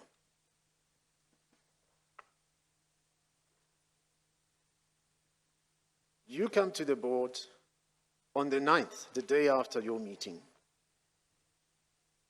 and you need to explain to the chairperson, because from the memorandum and your proposal, whether it's yours or as drafted by Mr. Nick Linnell at the very least, one is unable to determine whether the suspension of the executives is explicitly, well, that is mentioned or referred to, we have determined is not explicitly mentioned. So we don't know from the memorandum and the proposal who is going to be suspended. But we know from you have testified before the Commission, that these are the executives you said to the board should be suspended or step aside. And in your words, you said it was the 3 executives. We have looked at the transcript where you say the financial director's position is different. You recall that? Yes, I do, Chair.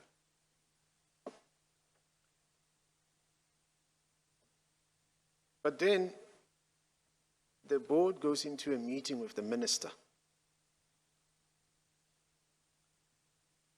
In the meeting with the minister, the board discusses, amongst others, the inquiry, and we will see from the affidavit of Ms. Mokholo, it discusses the executives. Dr. Ngubane writes to the chairperson in the affidavit that the minister raised concerns about 4 executives. The 4 executives are the ones who get to be suspended. And she expressed the view that the executives if present, their presence will hinder the inquiry.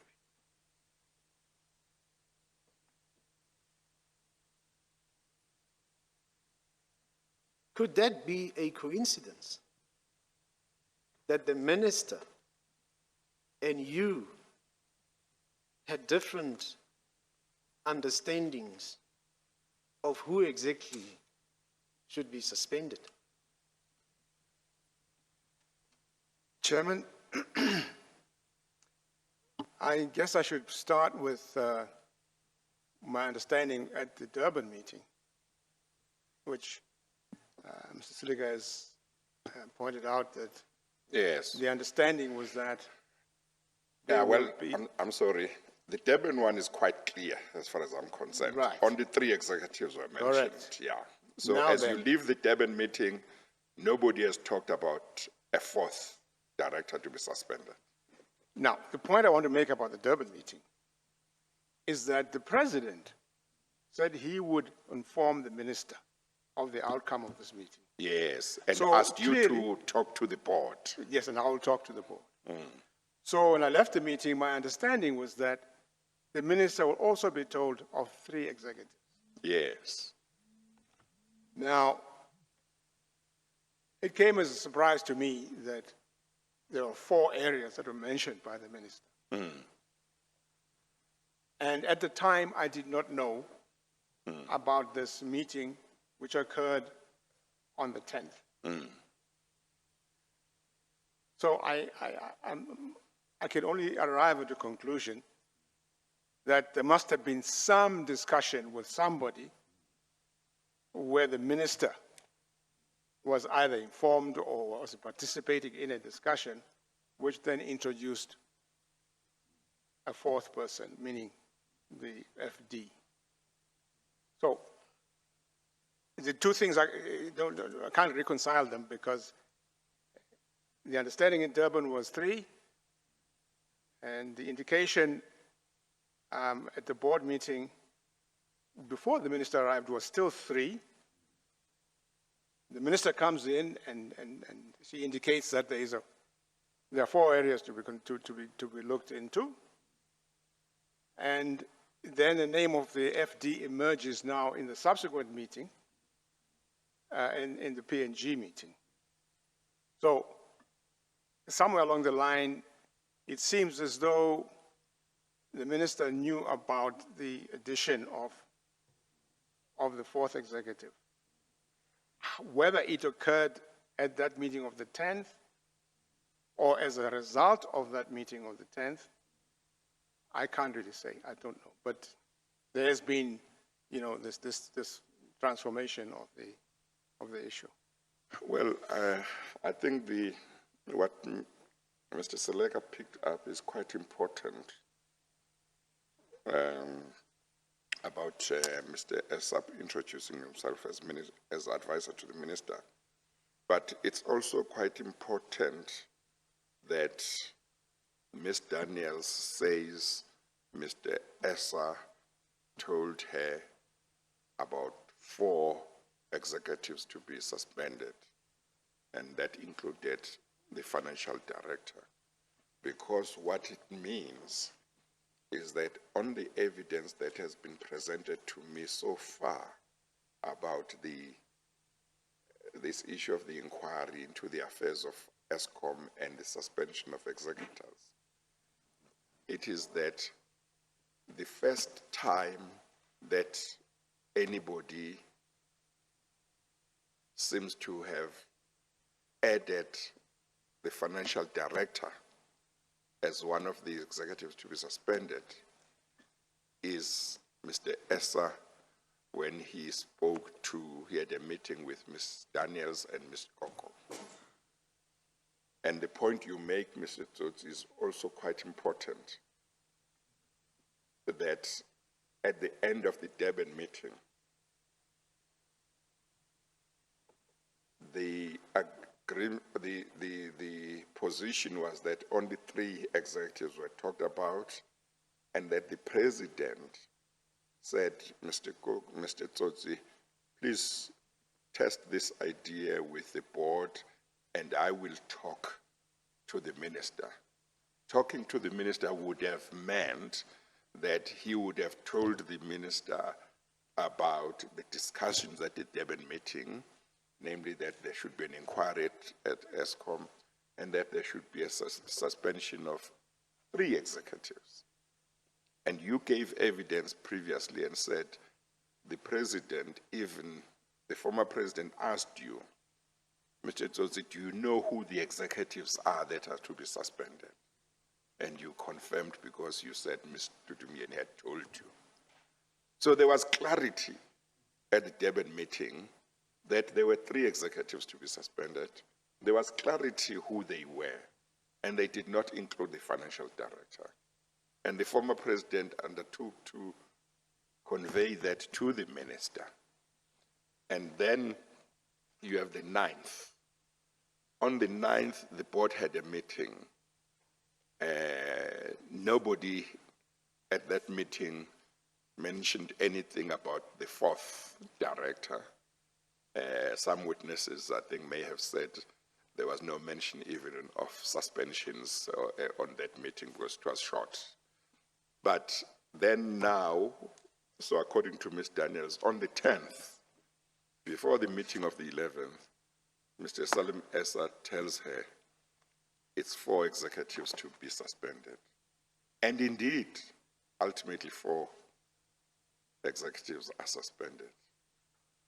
It goes back to an issue I raised yesterday with Ms. Clay, that it looks like certain people were outside of Eskom were making decisions relating to Eskom matters and were making decisions that the board was required to rubber stamp.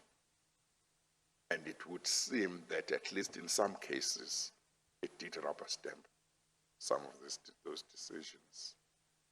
And it may well be that the persons who were outside of Eskom, who were making these decisions, were not in government. But they were deciding who is to be suspended at Eskom, who is going to stay.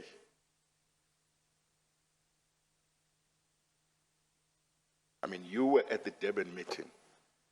You met with the former president, and there were 3 executives to be suspended. Now, it may well be that even the former president didn't know about this, for the addition of the fourth director. Maybe he only heard after. It may well be that he never knew about the 4th director until the suspension had happened. You don't know, we don't know. Because one could have expected that since in the Durban meeting, which you attended with the former president, the agreement was that 3 executives would be suspended. One would expect that if the president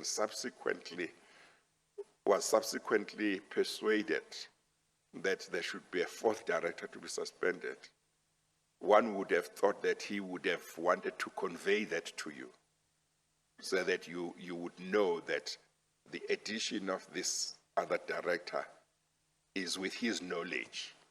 That did occur to me, Chair. And he never told you about the 4th director. Not at all. No. Yes, Mr. Slager. Thank you, Chair. Chairperson, indeed, Mr. Tsotsi, in your affidavit, and I'll read it to you, that's page 17, Chairperson, paragraph 12.6. It is explicit. We immediately began a discussion of what was going to be presented to the President. This discussion was led by Dudu Myeni. She explained that the situation of Eskom's financial stress and poor technical performance warranted that an inquiry into the company be instituted. She further elaborated that in the course of the said inquiry, 3 executives, page 17, paragraph 12.6, 3 executives, namely Chief Executive Sidiso Matona, Group Executive for Commercial Machela Koko, and Group Executive for Capital Den Marukani, are to be suspended. So it cannot be any clearer than that. You see that?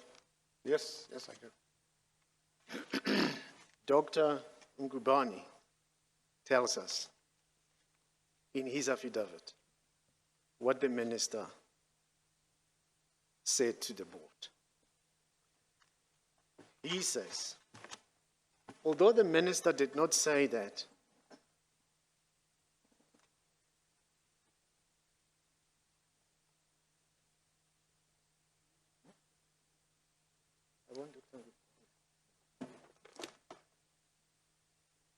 sorry, he says that I'm sorry, Mr. Slegger. I just want to mention something, Mr. Tsotsi. Okay, and you may comment on it, you might not comment on it if you want.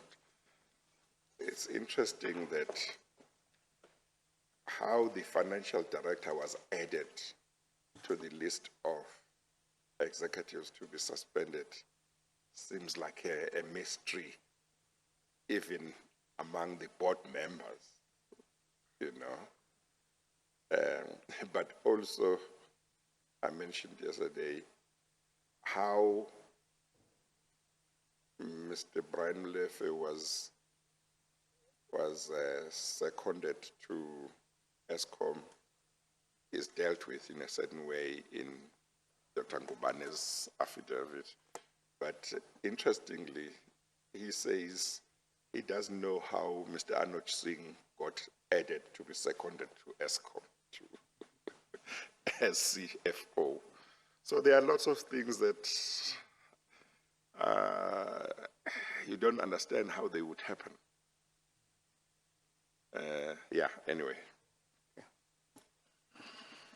so on his version, Dr. Ngubane, who would later replace you as the chairperson of the board, he says in his affidavit, although the minister did not direct the board to suspend the 4 executives.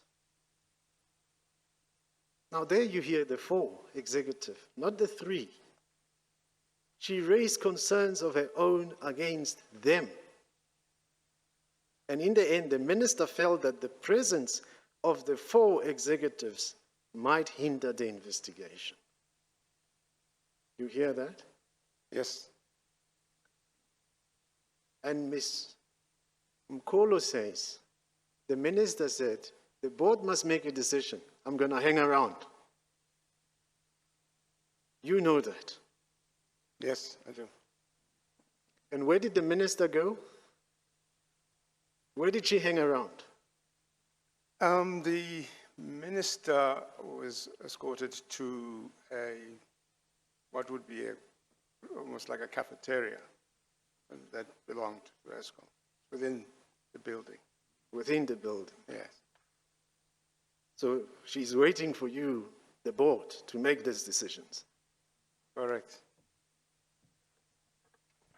So there, therefore, gets introduced. So let's see from the transcript of your meeting, because Ms. Mabude says, which we read yesterday, Chairperson. Thanks, Chair.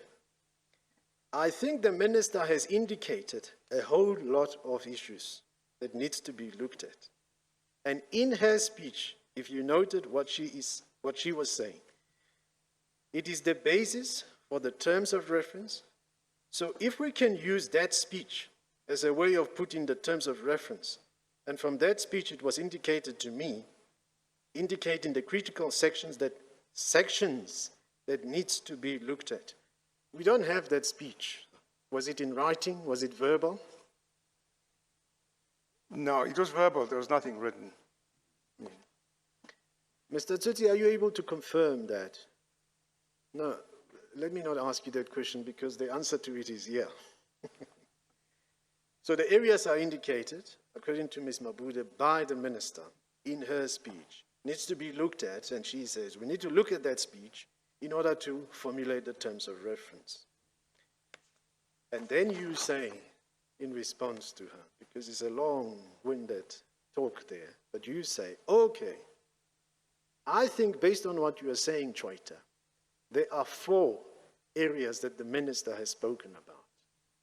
She spoke about maintenance, and that is engineering, Maintenance is driven by engineering. She spoke about procurement, and that is commercial. She spoke about the new build program.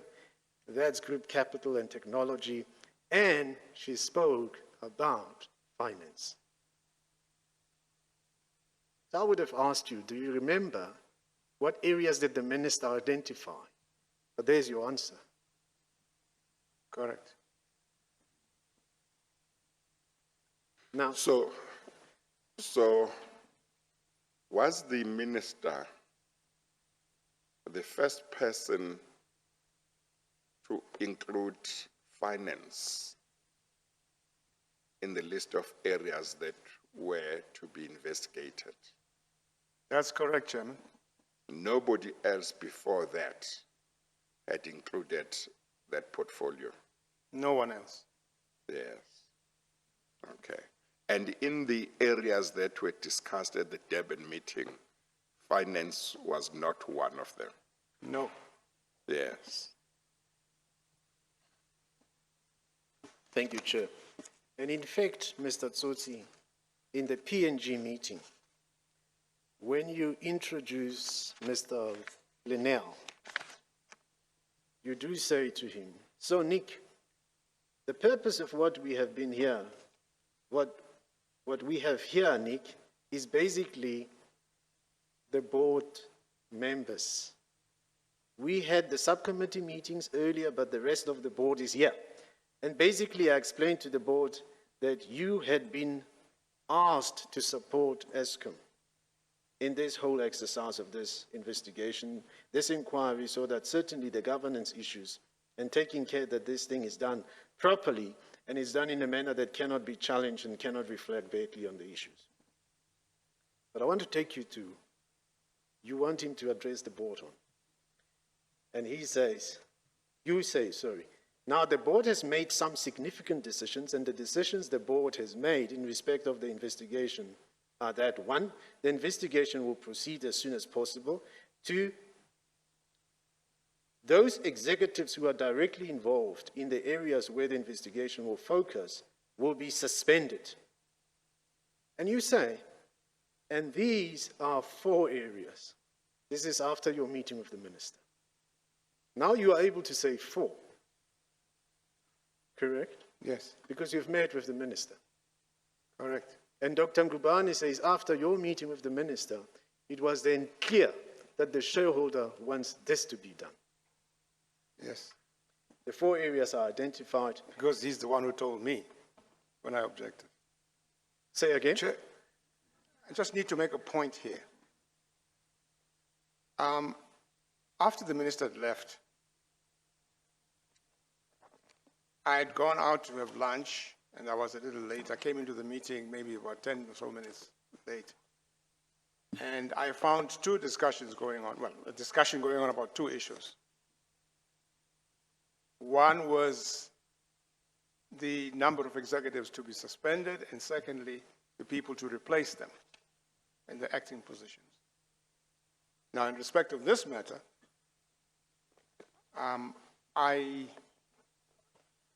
heard the name of the FD being mentioned, and I raised objections. I said, no, we never agreed on the FD.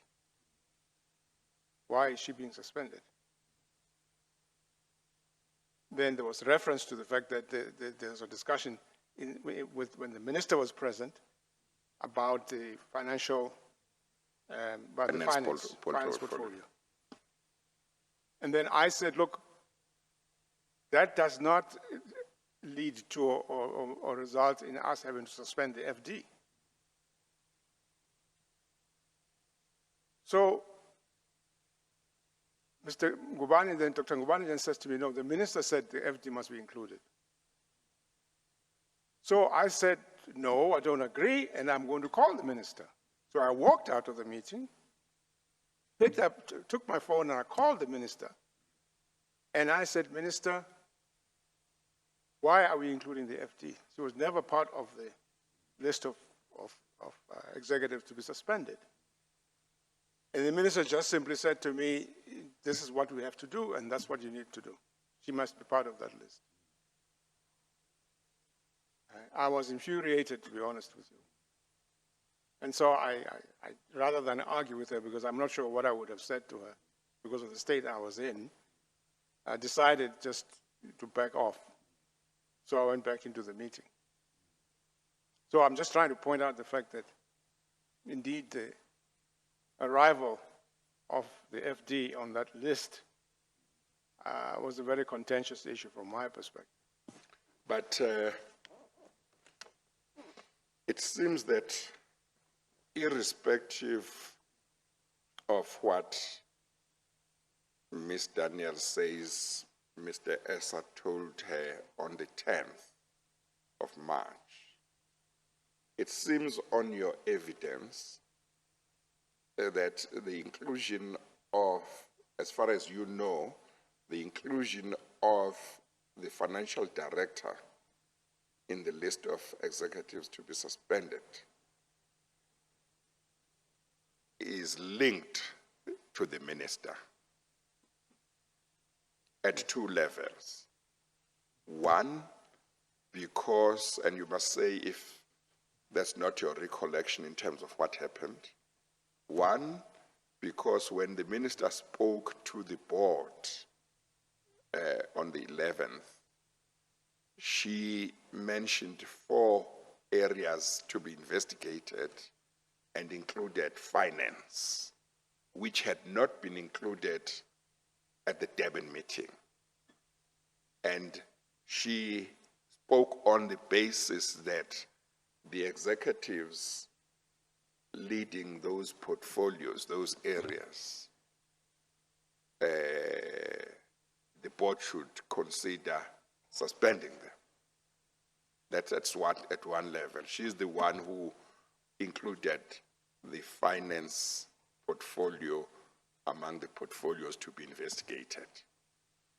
And then 2, Dr. Ngubane, on your evidence, told you that it was the minister who wanted the FD to be included. And you called the minister to verify this. And she did not say to you, I never said the FD should be included. She didn't say she should not be included, that is the FD.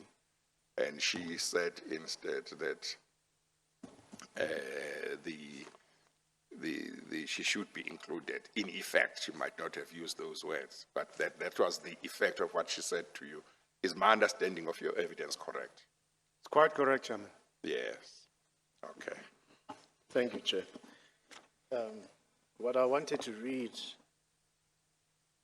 Mr. Tsotsi, whilst you were addressing, or rather explaining to the chairperson about Dr. Ngubane, is that statement he makes in his affidavit. He says, after the meeting with the minister, it was clear to the board that government, as shareholder of Eskom, required the inquiry to proceed, and that the 4 executives had to step aside whilst the inquiry was underway.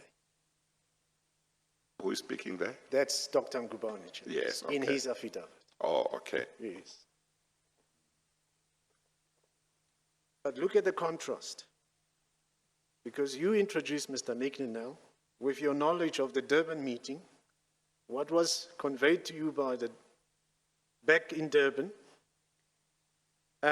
you have mentioned, because after the meeting with the minister, you know it's now 4 areas, but Nick has to address you. And Nick only knows 3. And somebody asked you, sorry, Chair, is the executive for finance also included? Ms. Venita Klein yesterday said that's the voice of the company secretary, Mr. Lisela Pukupshi. And your answer was, oh yes, 4. And that the work that needs to be done in respect of the investigation must not be compromised by the presence of these particular executives. One of the 2 that form the work you have done.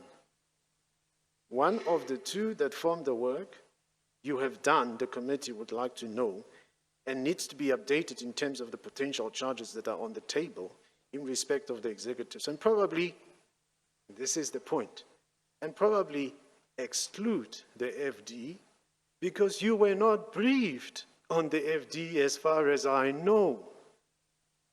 Yes. Because your briefing, that's the Durban briefing. Yes. The FD was not included. But certainly on the other three, maybe you want to take the committee through that. And also the processes that need to come into play for this to be effected, which include and so on. Mr. Nick Ninel himself said to the chairperson, I don't know how the fourth, the FD was included. I know that 3 executives needed to be suspended. That's correct. You confirm that? Yes, I do. And the question is, why is the FD included? Now, the FD came and testified here, Mr. Tsotsi. And just before I go there, Chairperson, yesterday in your summary, you couldn't recall whether at Ms. Daniels' meeting at Melrose Arch, the names were mentioned. In her affidavit, Chairperson, she says, he seemed to accept this. Now, Ms. Daniels has been asked, what is the process? And she says, my response was that I could not suspend someone at a whim and needed a very good reason to do that. And then she says, he seemed to accept this and then proceeded to tell me that in the upcoming days, 4 executives at Eskom would be suspended, namely Tsidiso Matona, Tsulofelo Molefe, Den Marokani, and Machela Koko. I looked at Koko in shock, and he appeared to have knowledge of this as his demeanor remained composed. But they are the 4. Exactly the 4. And the question is why the FD? We will come to the other ones. Because Mr. Matona, as you know, Mr. Tsotsi, was only appointed with effect the 1st of October 2014. So he's about 5 months before he gets suspended. Correct? Correct. October. One thing we have overlooked about Mr. Den Marokani is that he was even appointed in this position he occupied, Group Executive, what was it? He was Group Executive for Commercial? Capital. For Group Capital. Group Capital. Yes. That appointment was in fact made in November 2014. Yes. So he's even fewer months in this position than Mr. Matona himself. So he would be 4 months about in this position, correct? Correct. And the board in the minute, we went through the minute with him when he was here, how he, and you will help me with the correct terminology in regard to the Medupi power plant. What was the milestone achieved? Yes. Milestone that he had achieved. Yes, Chairman, what was happening was that we were experiencing delays in the commissioning of the first unit in Medupi, which would have been the first unit of the new build program. Now, with him coming on board, he was successful in accelerating the commissioning of this unit and actually managed to commission that unit sometime in, I think it was January of 2015. Now, it's a milestone from the perspective that the last time when Eskom commissioned one of what we call the thermal units was with the, would have been with More than 20 years before. about 1985, 86. It says 27 years, Chip. Yes, about 30 Then years. it says 27 years. Yes. So how do you suspend somebody like that when you say he has done nothing wrong, but you suspend them nevertheless? Yes. It's just difficult to understand. Yes. Yes, it is. But are you done, Mr. Tsotsi? Yes. Of course, it boggles the mind why you do that. And we went through the evidence with Ms. Klein. Her testimony yesterday to the chairperson was that she personally had no confidence in Mr. Matuna. But Mr. Matuna, the chairperson, put to her, you didn't give him a chance. He's hardly 6 months there, or even short of 5 months. He's called for suspension when he had presented a turnaround strategy to the board. You know that? Yes, as I recall that.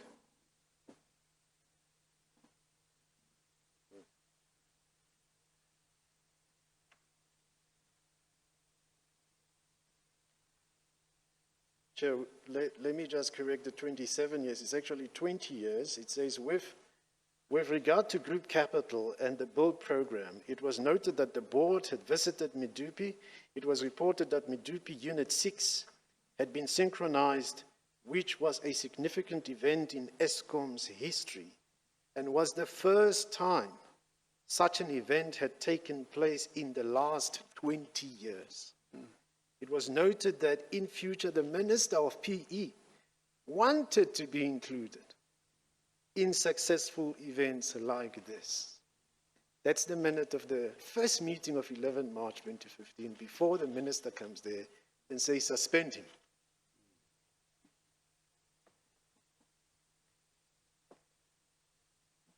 But let me go back to the position of Ms. Molefe, Dr. You will become a doctor, Dr. Tsotsi, Mr. Tsotsi. Well, your voice went down, so I couldn't hear you, but now I have a good idea what you have just done. You have just done to Mr. Tsotsi what you did to Ms. Klein yesterday. The evidence of Ms. Molefe, which you will be aware of because it involves you in some part. She is appointed into this position of financial director in January 2014. You would know because you have been the chairperson of the board since 2011? Correct. And shortly after her appointment, she says the CEO, Brian Dames, resigns. Yes. And there is an acting CEO, Mr. Colin Machila. Correct. And I will come to him in a moment, Mr. Tsotsi, so that we can see how you feature in that regard. But Ms. Molefe has explained to the chairperson, giving her testimony, that shortly after her appointment, she is called to the office of the Chief of Staff of the Minister of the DPE. Mr. Msomi calls her to a meeting in his office, congratulating her and says to her, I hope you're going to help us with transformation issues in the area of procurement. You will not know this yourself, but later on she comes to you and say, Msomi is on my case. He wants to know, he wants feedback from me because, and I'm jumping, but I will come back to the facts. And she reported to you, what is the DPE protocol that should be followed in this regard? Do you recall that? Yes, yes I do, Chair. What was your response to her? Chair, she was essentially looking for protection, let me say, if I can use that word. Because this was somebody who was sitting in the shareholder's office, and she felt that it was inappropriate for her to get that sort of pressure from that person. And of course I knew Mr. Msomi. Now, the protocol is such that I, as chairman, speak to the minister and the chief executive speaks to the DG. DG. Now, I recall mentioning this to Mr. Machila,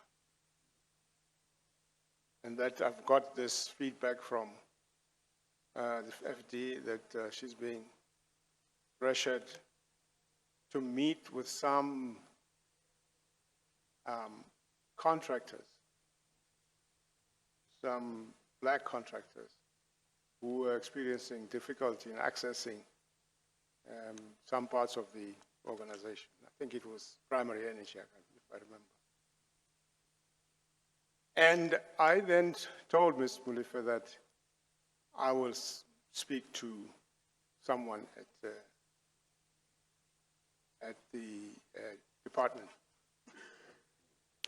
Now, what I ended up doing was, instead of speaking to the minister, I just spoke to the DG, because I realized that, in essence, it's easier for the DG to deal with that sort of thing, because essentially these people report to him. And as it happens, fortuitously, the DG was, at the time, Mr. Matuna, and I had a very good working relationship with him. So I found it easy to address the issue with him. So I left it at that. I don't know what exactly Mr. Machila did about it at the time, but that's what I did. Yeah. But here's the important part. Should I proceed, Chair? Yes, proceed, but I don't want to forget this. Okay. It might be something in your plan, to the extent that we might not have covered previously with Mr. Tsotsi the allegations being made against him by Mr. Koko about somebody that Mr. Koko says had been suspended, and Mr. Tsotsi wanted the suspension to be lifted, as well as the allegations of interference in certain tenders or some operational matters.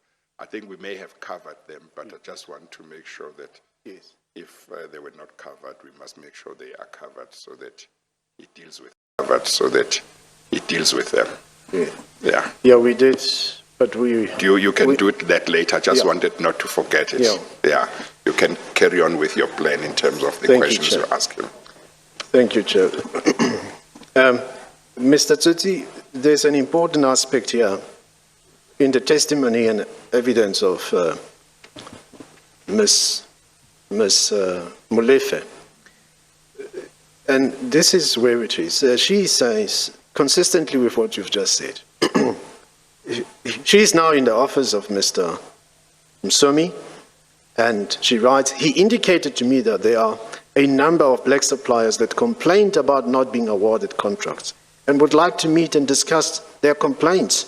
I indicated to him that I relinquished my role as chairperson of Eskom committee. But she says, well, I'm willing to take the details and pass them over to the new person at procurement. And then says, indeed, Mr. Msomi did arrange such a meeting. And guess with who, Mr. Tsotsi? Did she tell you with who?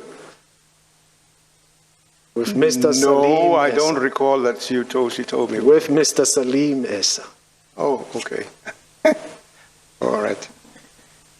And she explained to the chairperson the meeting was at the Baron by the filling station, because she was rushing to catch a flight, go into the airport, and it was a brief meeting where the details were exchanged, and Mr. Salim Essa was meeting her for the first time.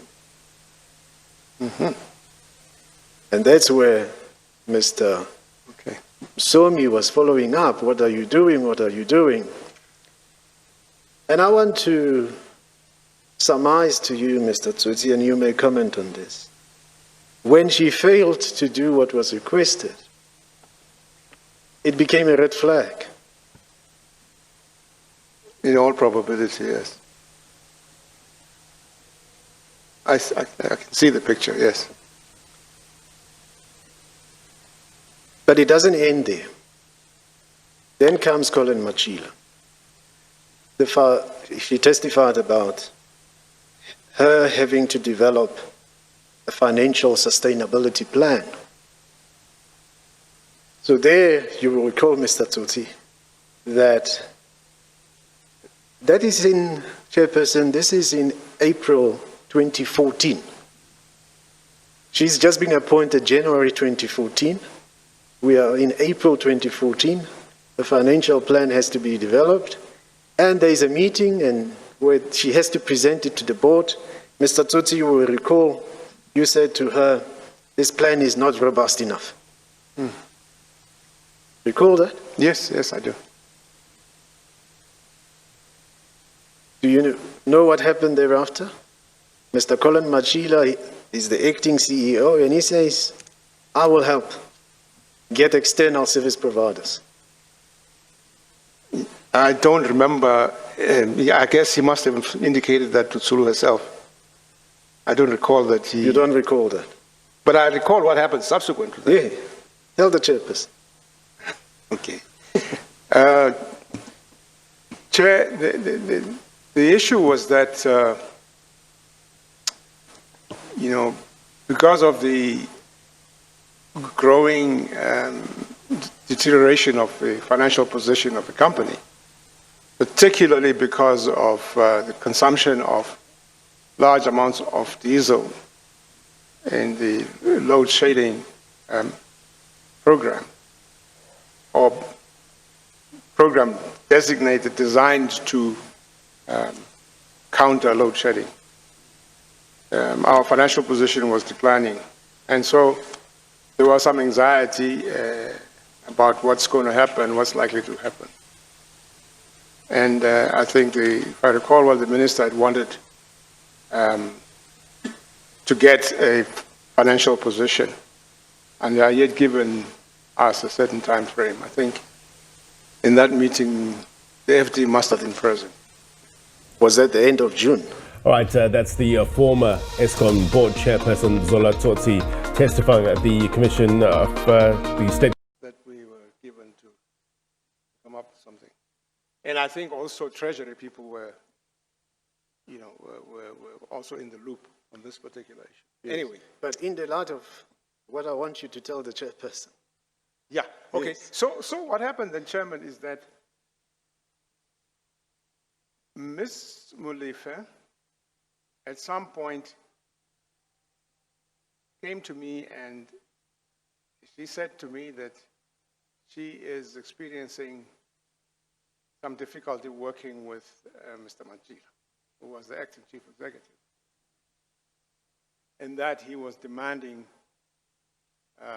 things of her, which she could not do. And this had to do with waiving procurement process to enable a company called Regiment to do this project that was on the table.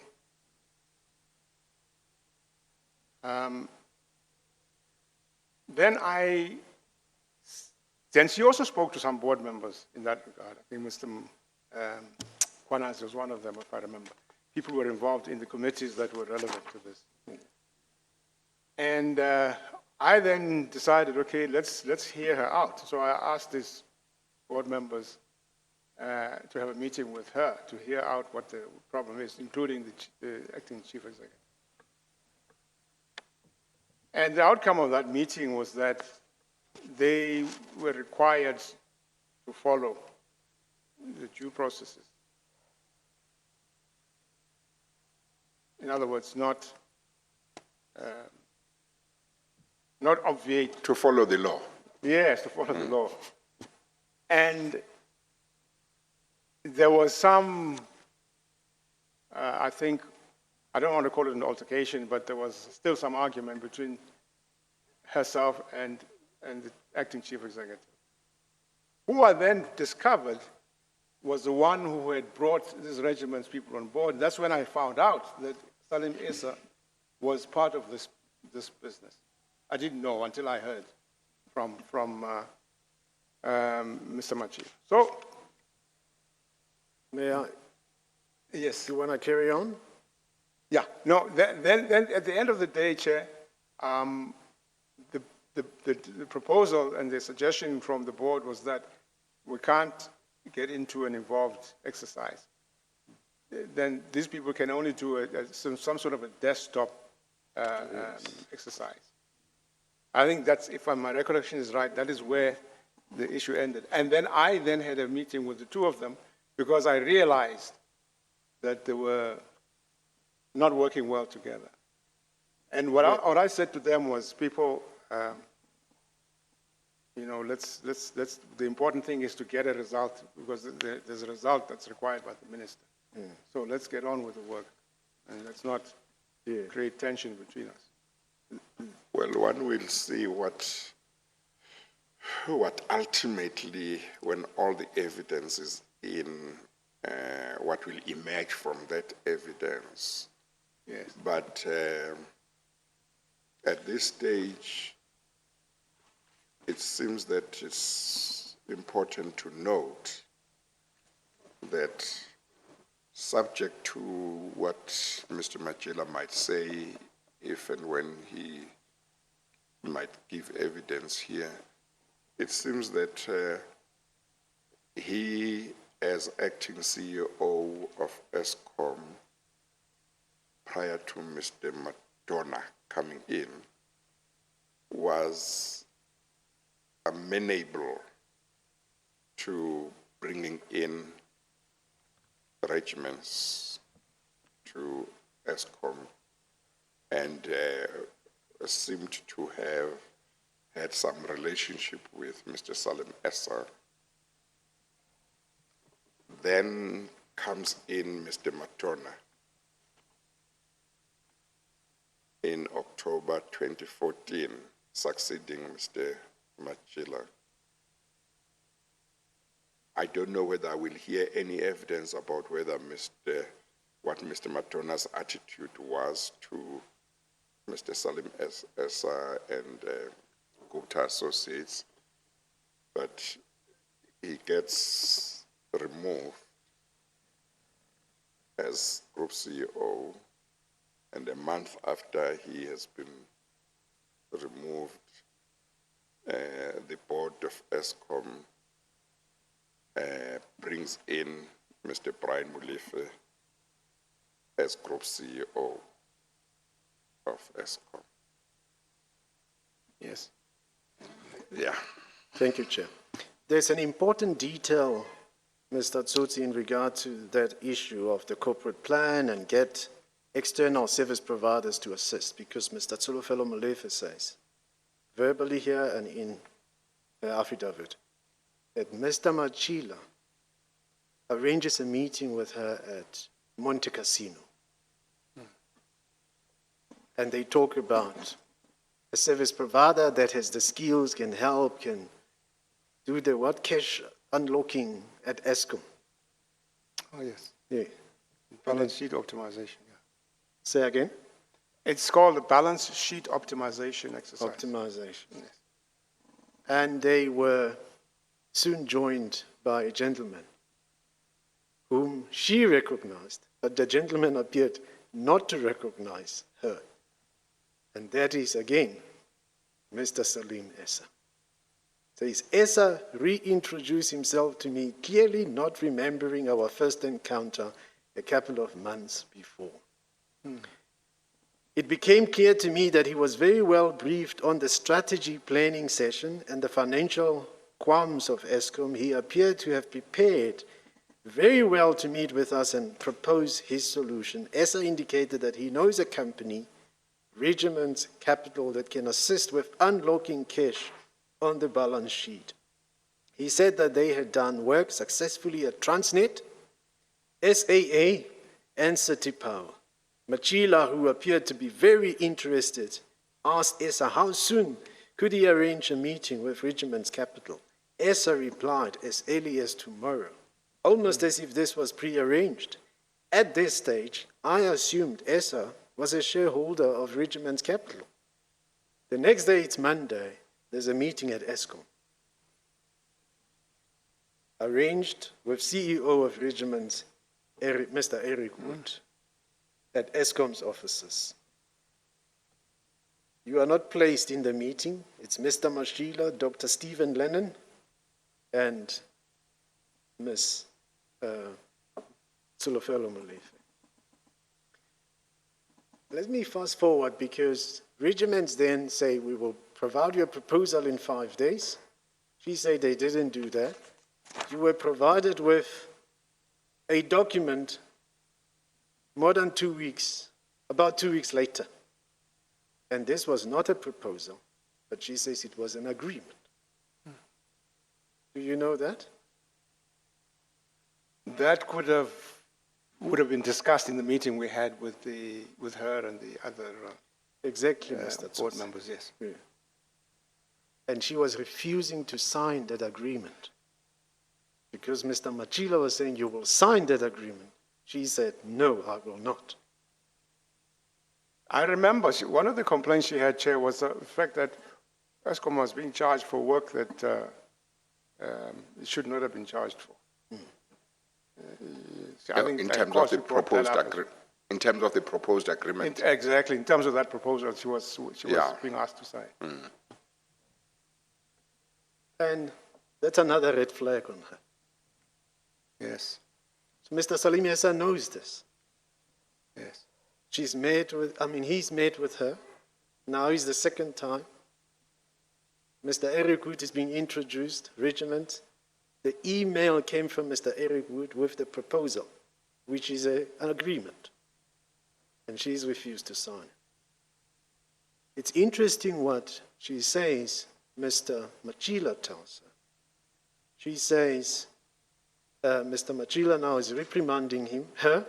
We met the following morning at Tintswalo, Waterfall Equestrian Estate. At the meeting, he expressed concern that I was not supporting him, stating that he had no aspirations of becoming the CEO of Eskom, but that he had a mandate from the shareholder to fulfill certain urgent matters within 3 months,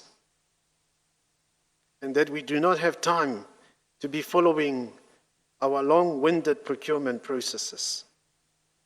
He stated that he would do no such thing, which is follow a process, as he had a mandate from the shareholder. Yes, Chair, you recall, Chair, that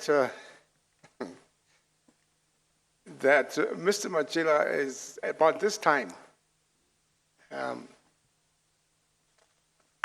was already, had already signed off on the TNA contract. And I think it emerged around this time That's exactly what Mr. Molefe is saying. that there was that problem. So already he was embroiled with something to do with, with the Guptas. Now here he is bringing Salim Issa through the back door. So his tenure probably had some sort of relationship with the Gupta family, somehow or other. Yeah, I think I get the impression that he must have had not only a mandate from the shareholder, he might have had a mandate from them. I don't know. He must have been what? He might have had a mandate from the Guptas as well. I don't know. Because it looks like he was, introducing their participation into the company. Thank you, Mr. Tsotsi, because the TNA is also one of the issues, signed for 43 million rand. Ms. Molefe raised that and said, in fact, that Mr. Machila did not even have the authority to sign that agreement. And Mr. Machila, again, reprimanded her, according to Ms. Tsolofelo Molefe, called me to say that he was well aware of what he had signed and told me to stop questioning his authority. That's the third red flag. But the Goboto forensic auditors flagged this issue of Mr. Machila's TNA agreement. And Mr. Tsotsi, then we come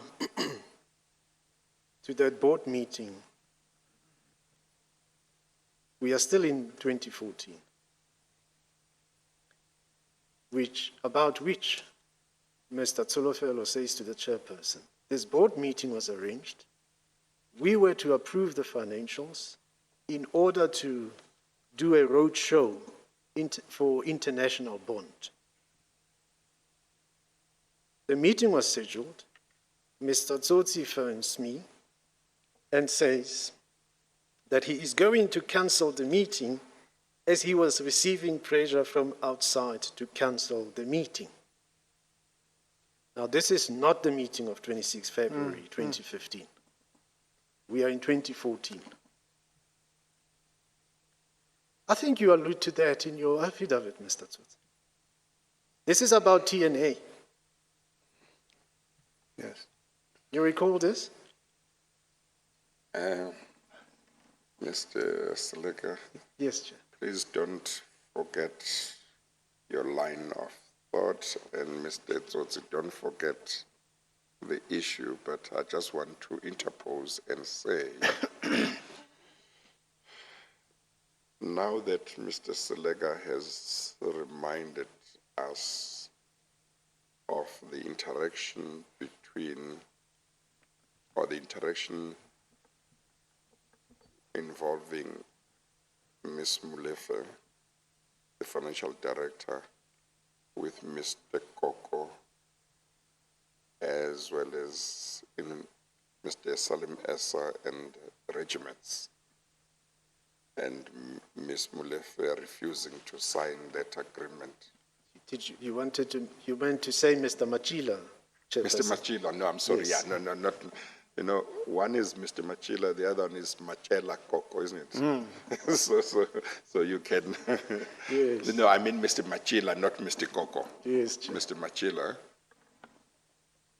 it seems to me that there is a possibility that her conduct, Ms. Molefe's conduct, in refusing to sign that agreement and to cooperate with regard to what Mr. Salim Essa wanted and what Mr. Machila wanted and what Mr. Eric Wood wanted in terms of regiments, may well be the reason why Mr. Salim Essa included her in the list of executives to be suspended, to the extent that Ms. Daniels is correct when she says at the meeting that she had with Mr. Koko and Mr. Salim Essa at Melrose Arch on the 10th of March 2015, Mr. Salim Essa included the financial director, Ms. Molefe, among those to be suspended. So it is possible that he may have had something to do with the inclusion of her name because of that experience that Ms. Molefe had not cooperated when Mr. Machila wanted her to sign that agreement. Chair, I cannot agree with you more. That this seems to be the pattern, the picture that's emerging. Yes. And of course, it doesn't end there because their long game Yes. was to eventually replace the Yes. FD with someone who's agreeable to them. Yes. Yes. Yes. So this was the totality of the picture. Yes. Hence, she had to be, because had that's to the be only included. opportunity they would have had Yes. of being able to remove these people. Yes. So if she was not part of that Yes. team to be suspended initially, they would have had a difficulty trying to raise some other Yes. idea or method Yes. of trying to get rid of her. Yes. just so they can put in their own paper. Yeah, because to the extent that they had an agenda to loot some money from Eskom, the FD was critical. Correct. Because if the FD doesn't authorize payments, doesn't sign, then you won't get money. And they may have remembered that the current FD is the type of person who will not agree to the things that we want. Therefore, she can't be allowed to remain. Yes. She must be added. And Right. then they may have shared that with the Minister of Public Enterprises. Hence, when she speaks to the board, she is the first person to include the finance portfolio as one of the areas to be investigated. And she articulates the principle according to one or more of the witnesses who have given evidence here. Although she says she can't direct the board or instruct the board to suspend these executives, she speaks in support of a principle that says the executives who lead the portfolios that will be investigated, the board should consider suspending them. I can't tell you to suspend them, but I'll be around. I'll be around. That is what Yes. we understand she says. And then if you then accept the principle that she introduces, namely the executives who lead the areas that are going to be investigated, you should consider suspending them, board. Yes. Of course, if finance is going to be investigated as well, the FD must also be suspended. Yes. And that's how it seems the FD comes in.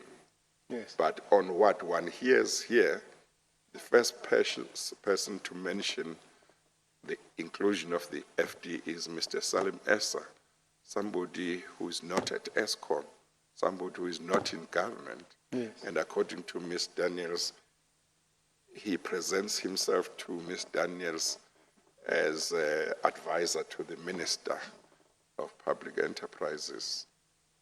So then the minister comes to the board with this inclusion of finance as one of the areas to be investigated, and therefore the FD must also be suspended. Then she gets suspended when she has left. When the delegation of the board meets with Ms. Molefe during her suspension, she gave evidence here and said, Mr. Romeo Khumalo, representing the board, started off by saying something to the effect that they understood that she had written to the board wanting to discuss a separation package. And then she said here, under oath, she immediately told Mr. Khumalo, that's not what I wrote about. My letters didn't say that. I wrote to find out the reasons for this and that and that and that. That's what I wrote about. I didn't write to want to talk about separation. And then, interestingly, on her evidence, Mr. Khumalo, despite hearing that she didn't write to invite discussions on separation, says to her, according to her, no, you know what, maybe we should talk about separation because this investigation could still take a long time. And that's how they end up talking about separation. Ms. Klein, who was here yesterday, said to her knowledge, the board wanted to keep these executives, wanted them to return after the investigation. So I asked her, when you heard Mr. Khumalo saying this to Ms. Molefe, who clearly wasn't talking about leaving, and you see your colleague wanting to talk about her leaving, why didn't you say, what are you talking about?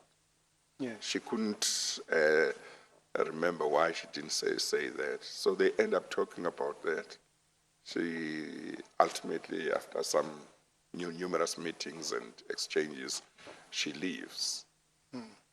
And then, of course, we know that about 2 months later or so, Mr. Anuj Singh from Transnet gets brought to take her position.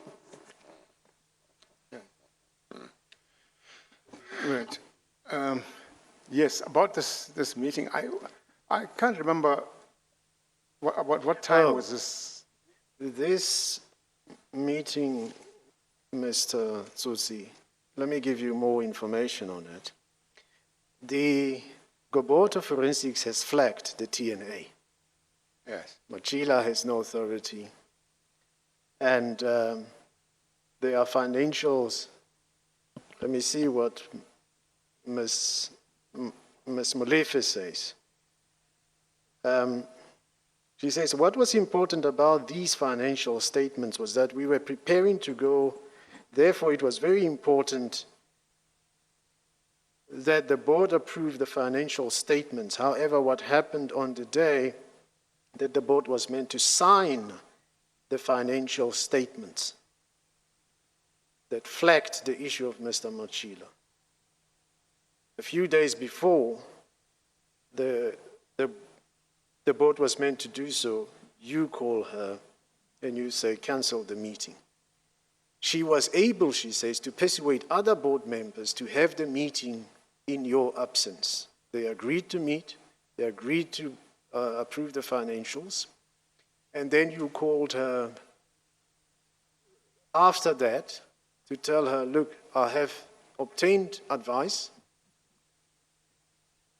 The meeting was irregularly constituted. The resolutions you have taken are invalid. You remember that? Okay, what I recall, Chair, is that at that time, there was a big problem with security of information at the board, meaning that there were reported leaks of communications coming out of the board. And I was advised that we should bring in people to come and sweep the boardroom. And in the interim, if I recall well, there was a concern that came from the minister where she was saying that we shouldn't hold board meetings until we have cleared the security issue with boardrooms in the organization. So the boardroom was not available for use at the time. And I understood that there was, then I said, look, we can't have a board meeting until we're ready to have it. Then I understood that there was a meeting of audit and risk to discuss this issue of Machila's signing of this contract, because that matter was being addressed by them. Of course, I don't attend audit and risk, but apparently some of the board members went for that meeting, and they decided, because they had enough members to form a quorum, to make this decision about this, the financing of. Yeah. But here's what we need to get to, Mr. Tsotsi. Yeah. Her saying that you said you want to cancel because you are receiving pressure from outside to cancel the meeting. We had been thinking that this related to the meeting of the 26th of February, that it was pressure from the President. When you were here, you said, she would have been polite, you said to the chairperson. What I said to her is that I'm receiving pressure from the President. Then it was explained by her, no, that's not the meeting. Yes, yes. It was about this TNA matter. It was about TNA, but I don't, Chair, I don't recall receiving pressure from anybody not to have a meeting. Do you recall a meeting where you and Ms. Molefe were not in agreement that it should be held, which was ultimately held without you, because she spoke to board members and said it's urgent. Because that's the evidence she gave. She said you didn't want the meeting to be held, and you, on that day, I think you had initially agreed, you had initially agreed that the meeting be held. I think it was going to be held on a Sunday, Yes. if I'm not mistaken. And, but at a certain stage on Sunday, which is when the meeting was to take place, well, either on Sunday or Saturday, maybe the day before, you said no, you called her to say no, the meeting should not continue. And she disagreed. You said you were having a lot of pressure from outside. I think she didn't say that you explained what you meant, so she didn't know what you meant.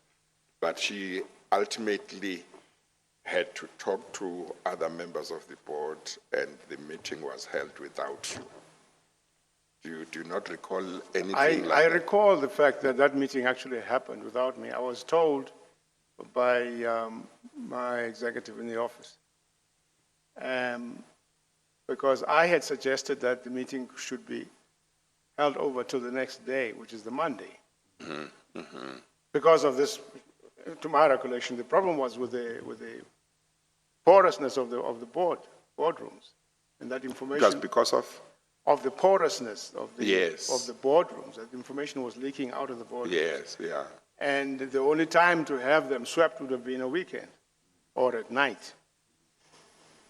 That, Chairman, is what I remember. I couldn't have said I was getting pressure, because I was not getting pressure from anybody outside. No, I certainly I didn't get any pressure from outside. I would not have canceled the meeting in any case, irrespective of that. Not for that reason, no. Well,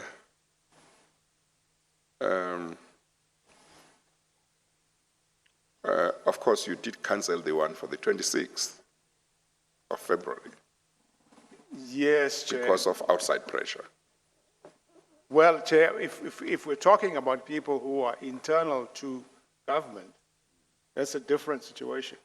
No, As what against people who are external to government. Yes, what I'm saying is that to the extent that Ms. Molefe says, based on her discussion with you, you wanted to cancel the meeting because of outside pressure,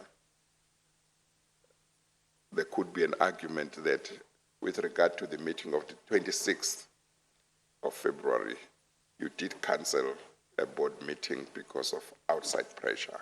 Oh, yes, I hear you. Yes, that's the only point I was making. Yes. Yeah.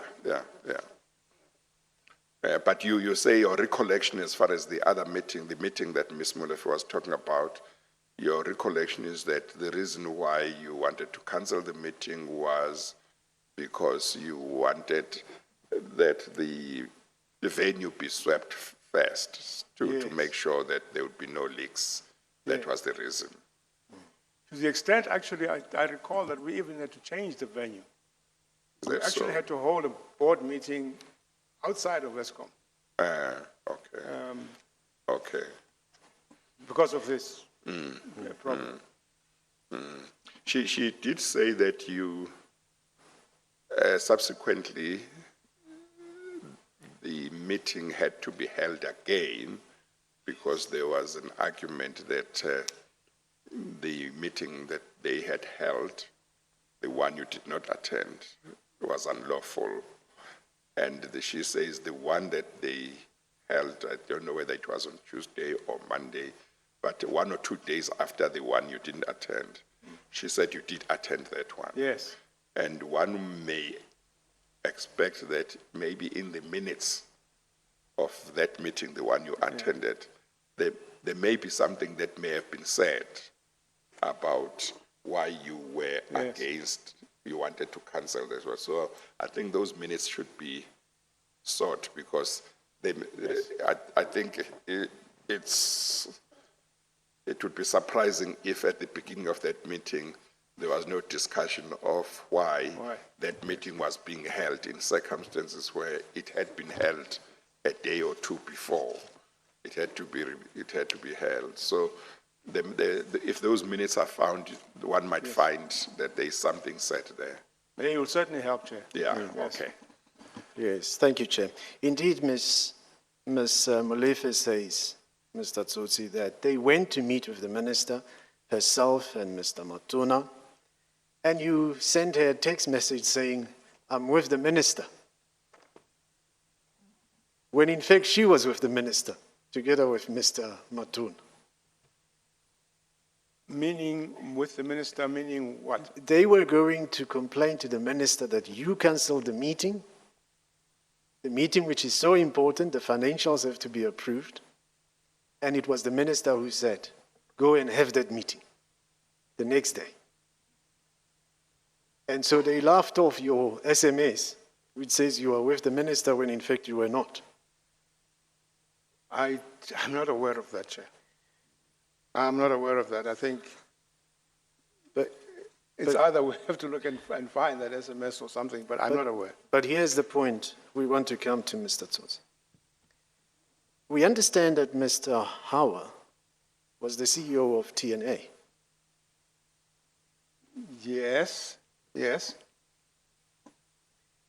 Ms. Tsulofelo Molefe and the chairperson stopped her from saying this. And I will not say it, but I'm going to go to your affidavit, that she heard through the grapevine much later what the pressure came from. Oh. That was brought to bear on you. Uh-huh. Let's go to your affidavit, page 10. Page 10. Yes.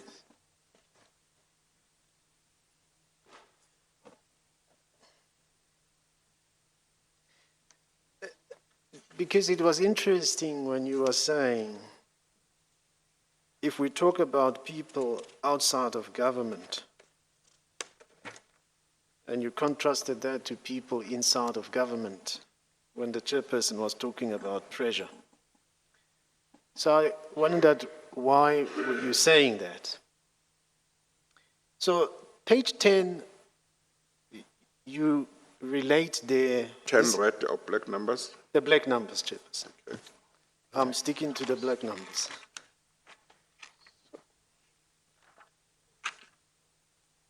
Yes, page 10. Yeah, from page 9, you talk about your interaction with Mr. Tony Gupta. Tony Gupta generally asked me for assistance on matters they were experiencing some problems with Eskom on, as well as situations where they could advance their business interests. My response depended on how much knowledge I had on the matter in question. If I did, I would respond.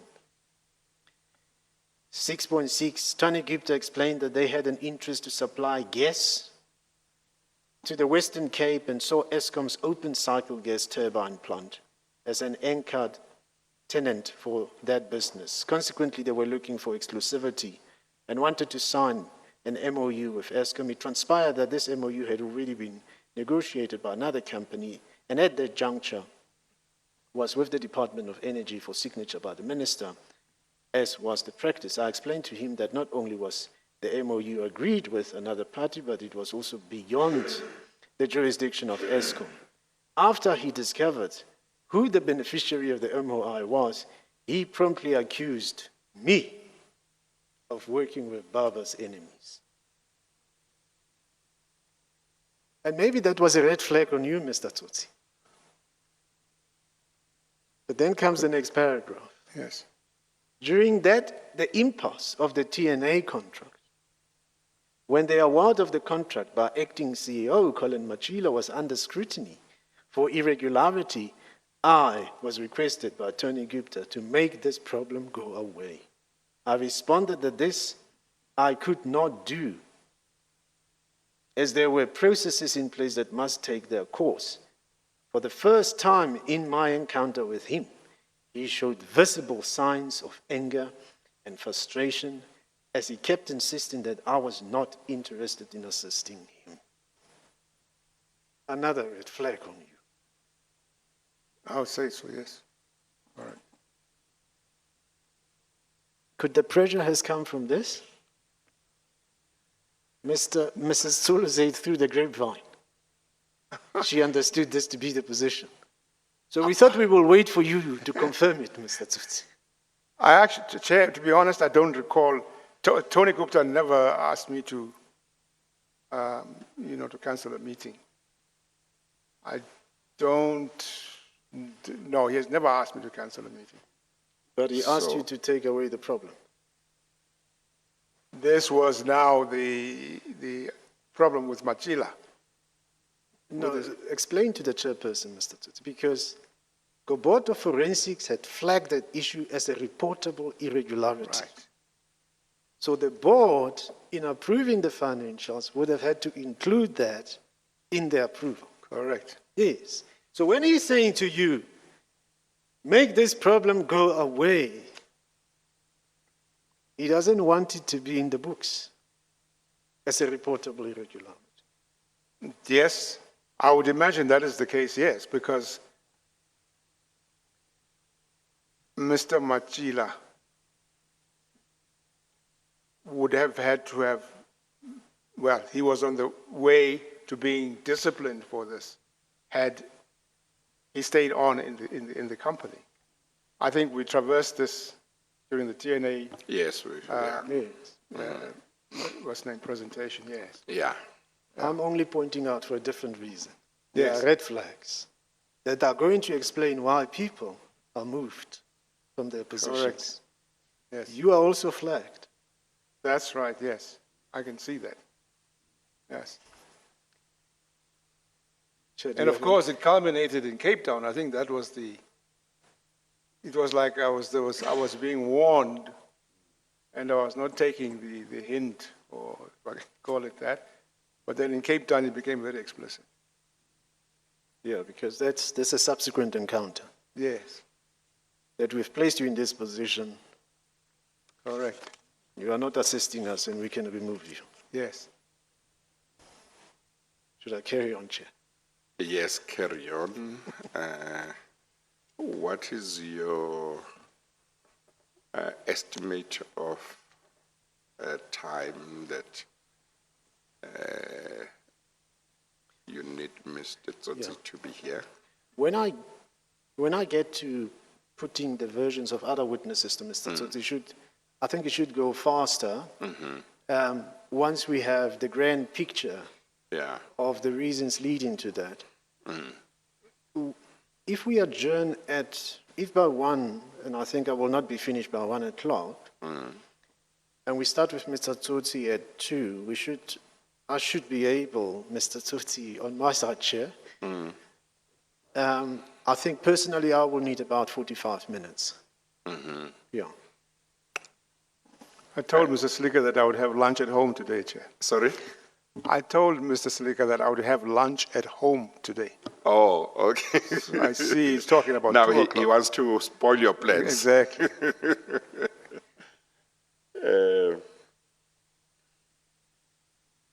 And what are your plans with regard to the other witness? Ms. Mokholo is here. She is here, Chairperson. Yes. Oh, no, we should be able to finish today. Yes. Is that the Chairperson's question? No, we might have to release her if you are going to take as long as I think you will with Mr. Tsotsi, Okay. because we won't be able to sit up to normal time Okay. today. But was she here yesterday as well? No, she only wasn't today. here. Yesterday it was the company secretary. Yes. Yes. Should we? It's just that my recollection was that, because I think, wasn't Mr. Tsotsi meant to be next week? Was he meant to be today? Mr. Tsotsi? Yes, today. Or today? Yes. Together with her? Yes, Chair. It was the two witnesses. It was for the 2 today. witnesses. Okay. I know that she's not supposed to be long, isn't it? Yes, Chairperson. Yeah, yeah. Okay, no, that's all right. I think. But she I might think- have interesting information for you, Chair. Yeah? She might have interesting information for you. Yeah, no, obviously she would be welcome to stay and listen. But I think we won't be able to get to her because we won't sit the whole day. Should we attend to that at lunchtime, Chair? Yeah, you can attend to that at lunchtime. Yes. We'll have to arrange another day when she can come. What's your estimate of how many hours we need with her? If we do it in the morning, Chairperson, I think you need her for the morning. Your morning is how many hours? From the, yeah, it can be short, from 10 to 1 hour, to 1 o'clock. Yeah, so what we can do, I mean, if she's 1 hour, it's easy to fit her into a morning before the witness of that day. Like we could start at 9, if it's 1 hour. If it's 2 hours, we could bring her in the late afternoon after the witness for the day has finished, and she could come in at 4 or 4:30 or 5. Then we could sit until 6, until 7 to try and finish with her. So I think during lunchtime you can attend to that. Yes, Chair. Yeah. Yes. Okay, let's continue. We'll take the lunch adjournment at 1, and then I would like us to after lunch. You said you might need how much time with Mr. Tsotsi? About 45 minutes. But can I expedite that, Chair? If you can do 30 minutes, that Yeah, would be much better. Okay. So we finish about 2:30. Yes. But we won't be able to go beyond 3. Okay, Chair. Yeah, okay, all right. Okay, let's continue in the meantime. Mr. Tsotsi, I don't know about your lunch at home. No, he's going to have to buy it, Chair. Maybe he should buy you a lunch. Yes, please continue. Thank you, Chairperson. So, Mr. Tsotsi, those are, in our observation, indicators of what happens, the underlying reasons for the removal of these executives. But you are also removed, Mr. Tsotsi, in circumstances where the board had agreed with you to do the suspensions. Coming to you, Mr. Tsotsi, you testified under re-examination, something that was new to the commission. When your lawyer, the attorney, re-examined you, you mentioned to the chairperson that you had a meeting with the president, Mr. Zuma. During that conversation, or at the end of it, he told you that if you need to speak to me, go through Ms. Mieni. You recall that? Yes. Yes.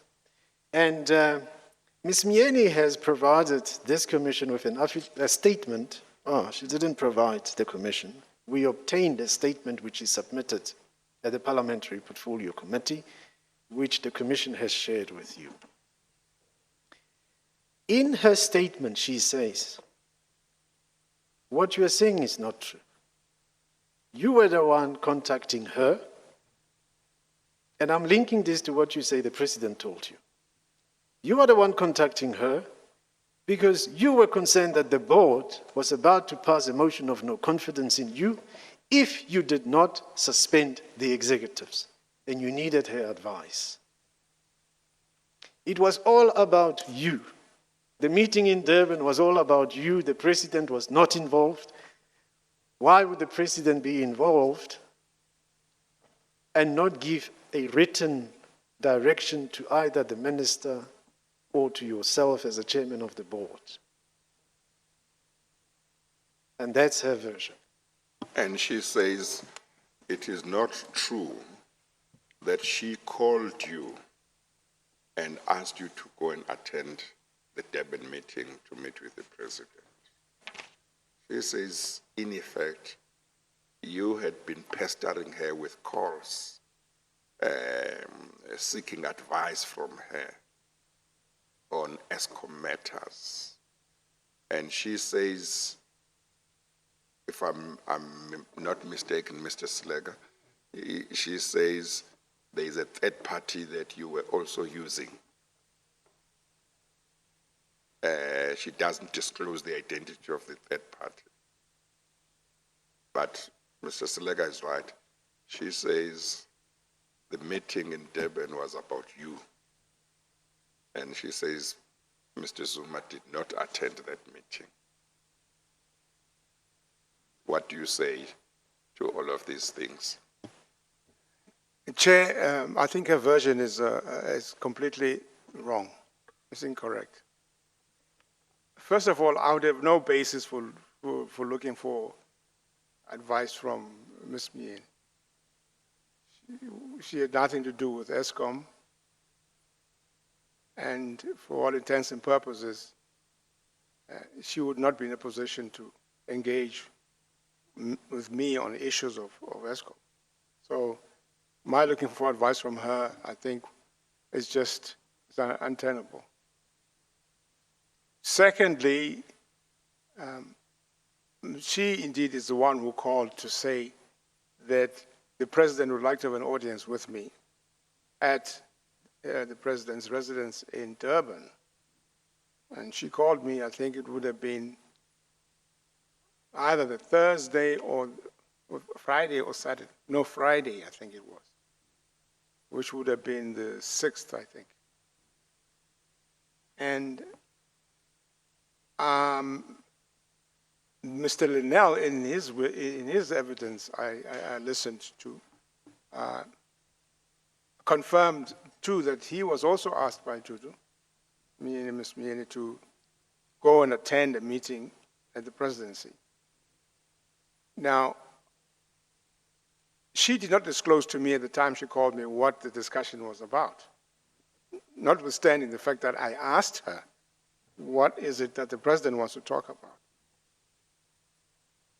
Whereas with Mr. Linnell, apparently she did disclose, based on the fact that she and Mr. Linnell had had a meeting on the 6th, from what we gathered from his evidence. So, all in all, Chairman, that's a complete distortion of the facts. And I think it's fair to say that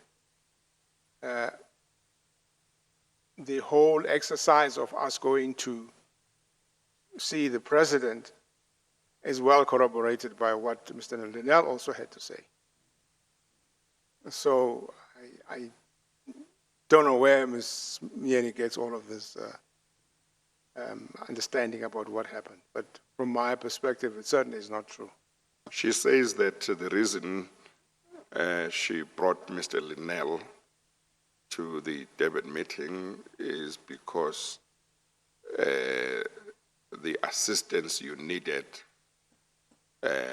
from her was of a legal nature. You needed a lawyer to deal with the problems relating to you at Eskom, particularly that your board wanted to remove you. At that stage, had there been any indication from any board member or from anybody that the board wanted to remove you, as far as you know? No, Chair, there was no such indication whatsoever. Yes. I'd never heard of it, and I don't know of anybody who was aware of it. And of course, Mr. Linnell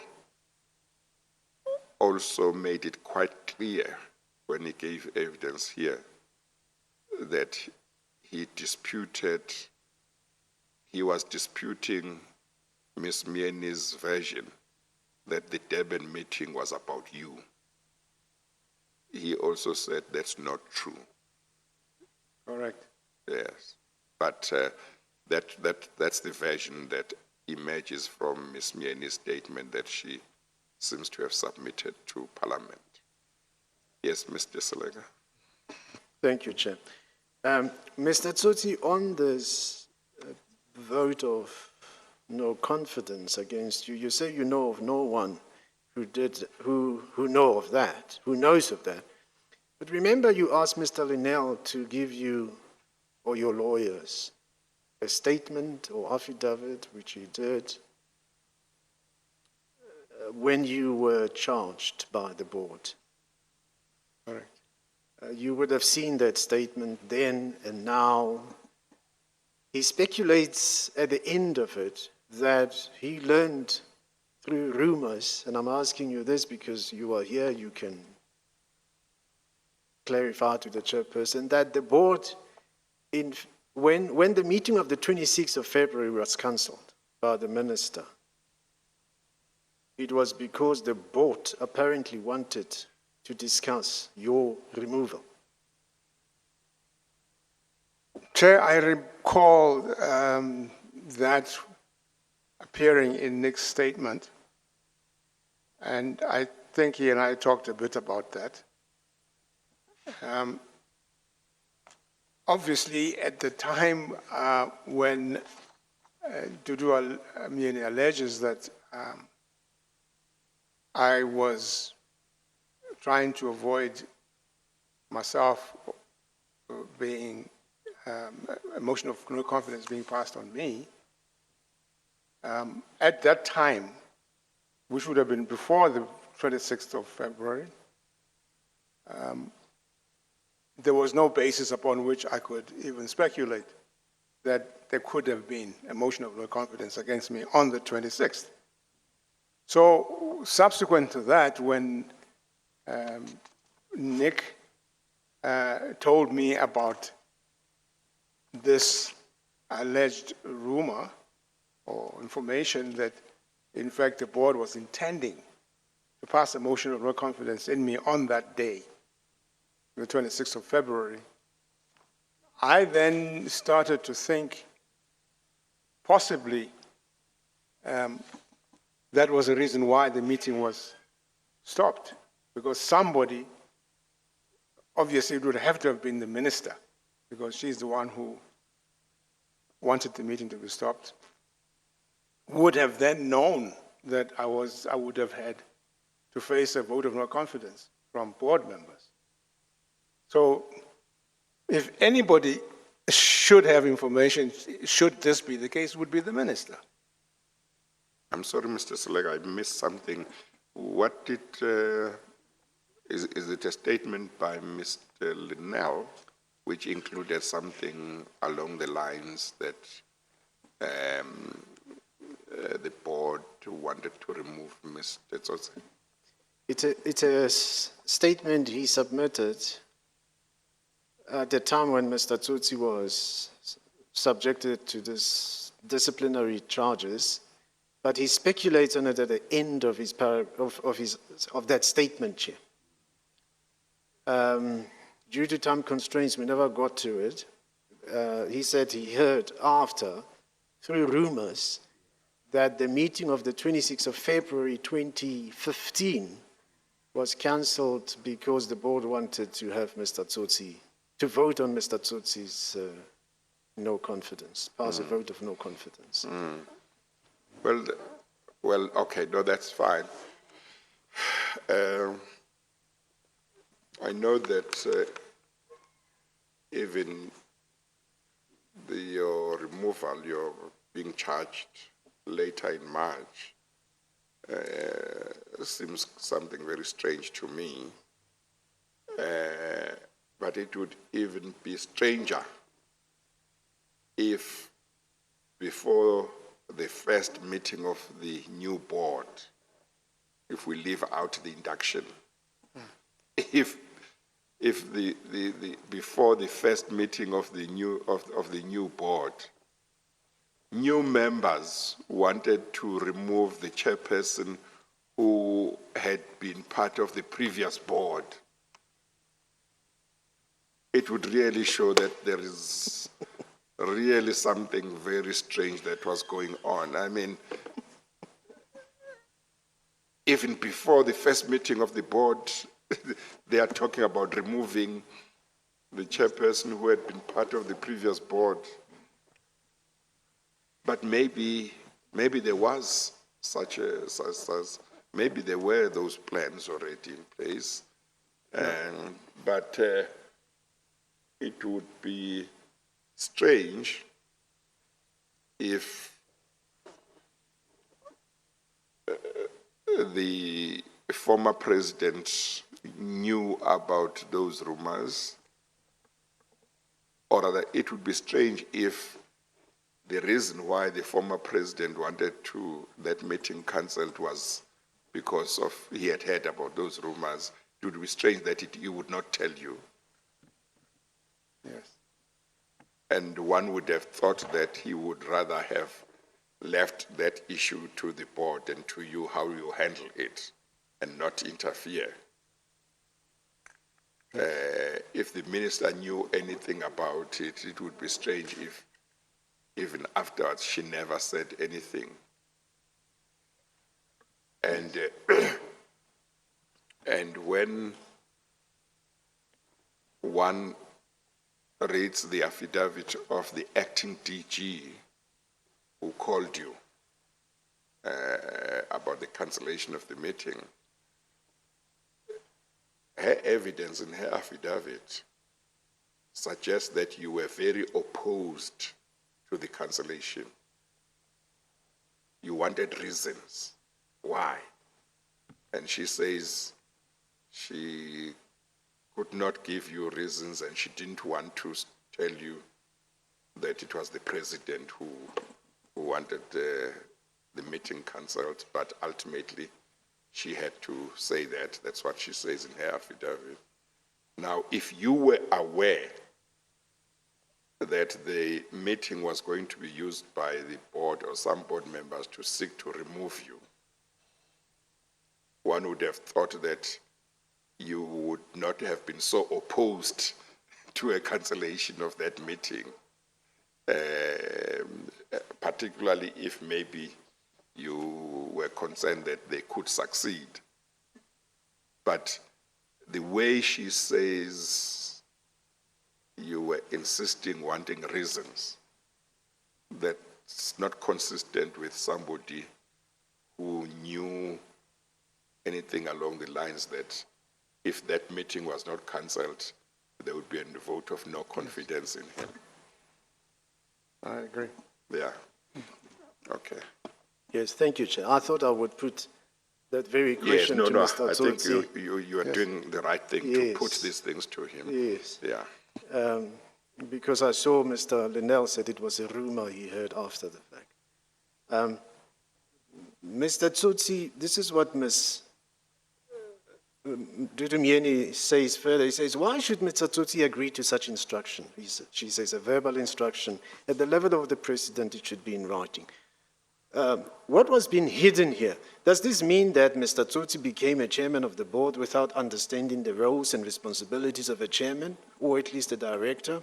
Can we simply believe that anyone of his position, at his position, could simply be instructed while having no role in any entity such as Eskom? Why did Mr. Tsotsi be naive and get misled?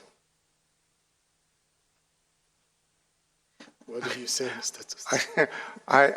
Chair, I have no answer to that. I mean, I think she's off the wall completely, if I can use that expression. So I really can't even begin to address that. Yeah. But her comment may still be valid, or questions may still be valid in the context of the meeting you actually had. Explain. You agree you had a meeting with the president and Ms. Mieni. They told you, go suspend the 3 executives. Go start an inquiry. It was not in writing. Why were you naive? Why were you misled? Why did you accept such instructions as a chairperson of the board? Chair, what I said in my affidavit is that I did not accept any instructions from the president because I don't take instructions from him.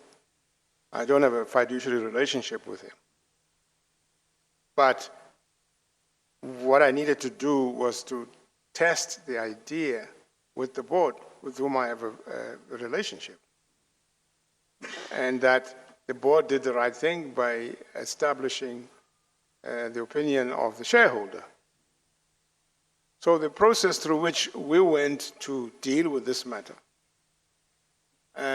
was very different from what she's in her mind alleging, that I was naive and that I took instructions from the president. No, that is not the case. Yeah, the chairperson doesn't Well, hear. I think your evidence last time is consistent with what you are saying in the sense that you never said that at the meeting in Durban you were instructed to go and do anything. Yes. Indeed, you actually said towards the end, the former president said, you go and test this idea with the board. Yes. And he said he would talk to the minister. That you made clear. The evidence of Mr. Linnell also doesn't reflect that there was an instruction that was given to you by, whether by Mr. Zuma or Ms. Mieni. What one gets, the picture that emerges is that Ms. Mieni and probably Mr. Zuma had an idea that there should be an inquiry into the affairs of Eskom and that certain executives should be suspended. Yes. Whether that idea emanated from one of them or both, or whether it was an idea that originated from somebody else, we don't know. But that's the idea that was the subject of the Durban meeting. And in that Durban meeting, they put these proposals, these ideas, and they were discussed.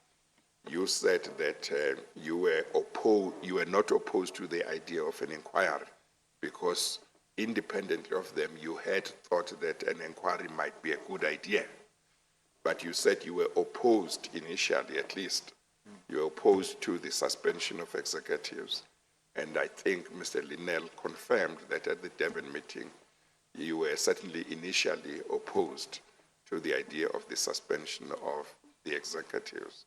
But certainly the evidence doesn't suggest that you were instructed, but you agreed to take these ideas to the board.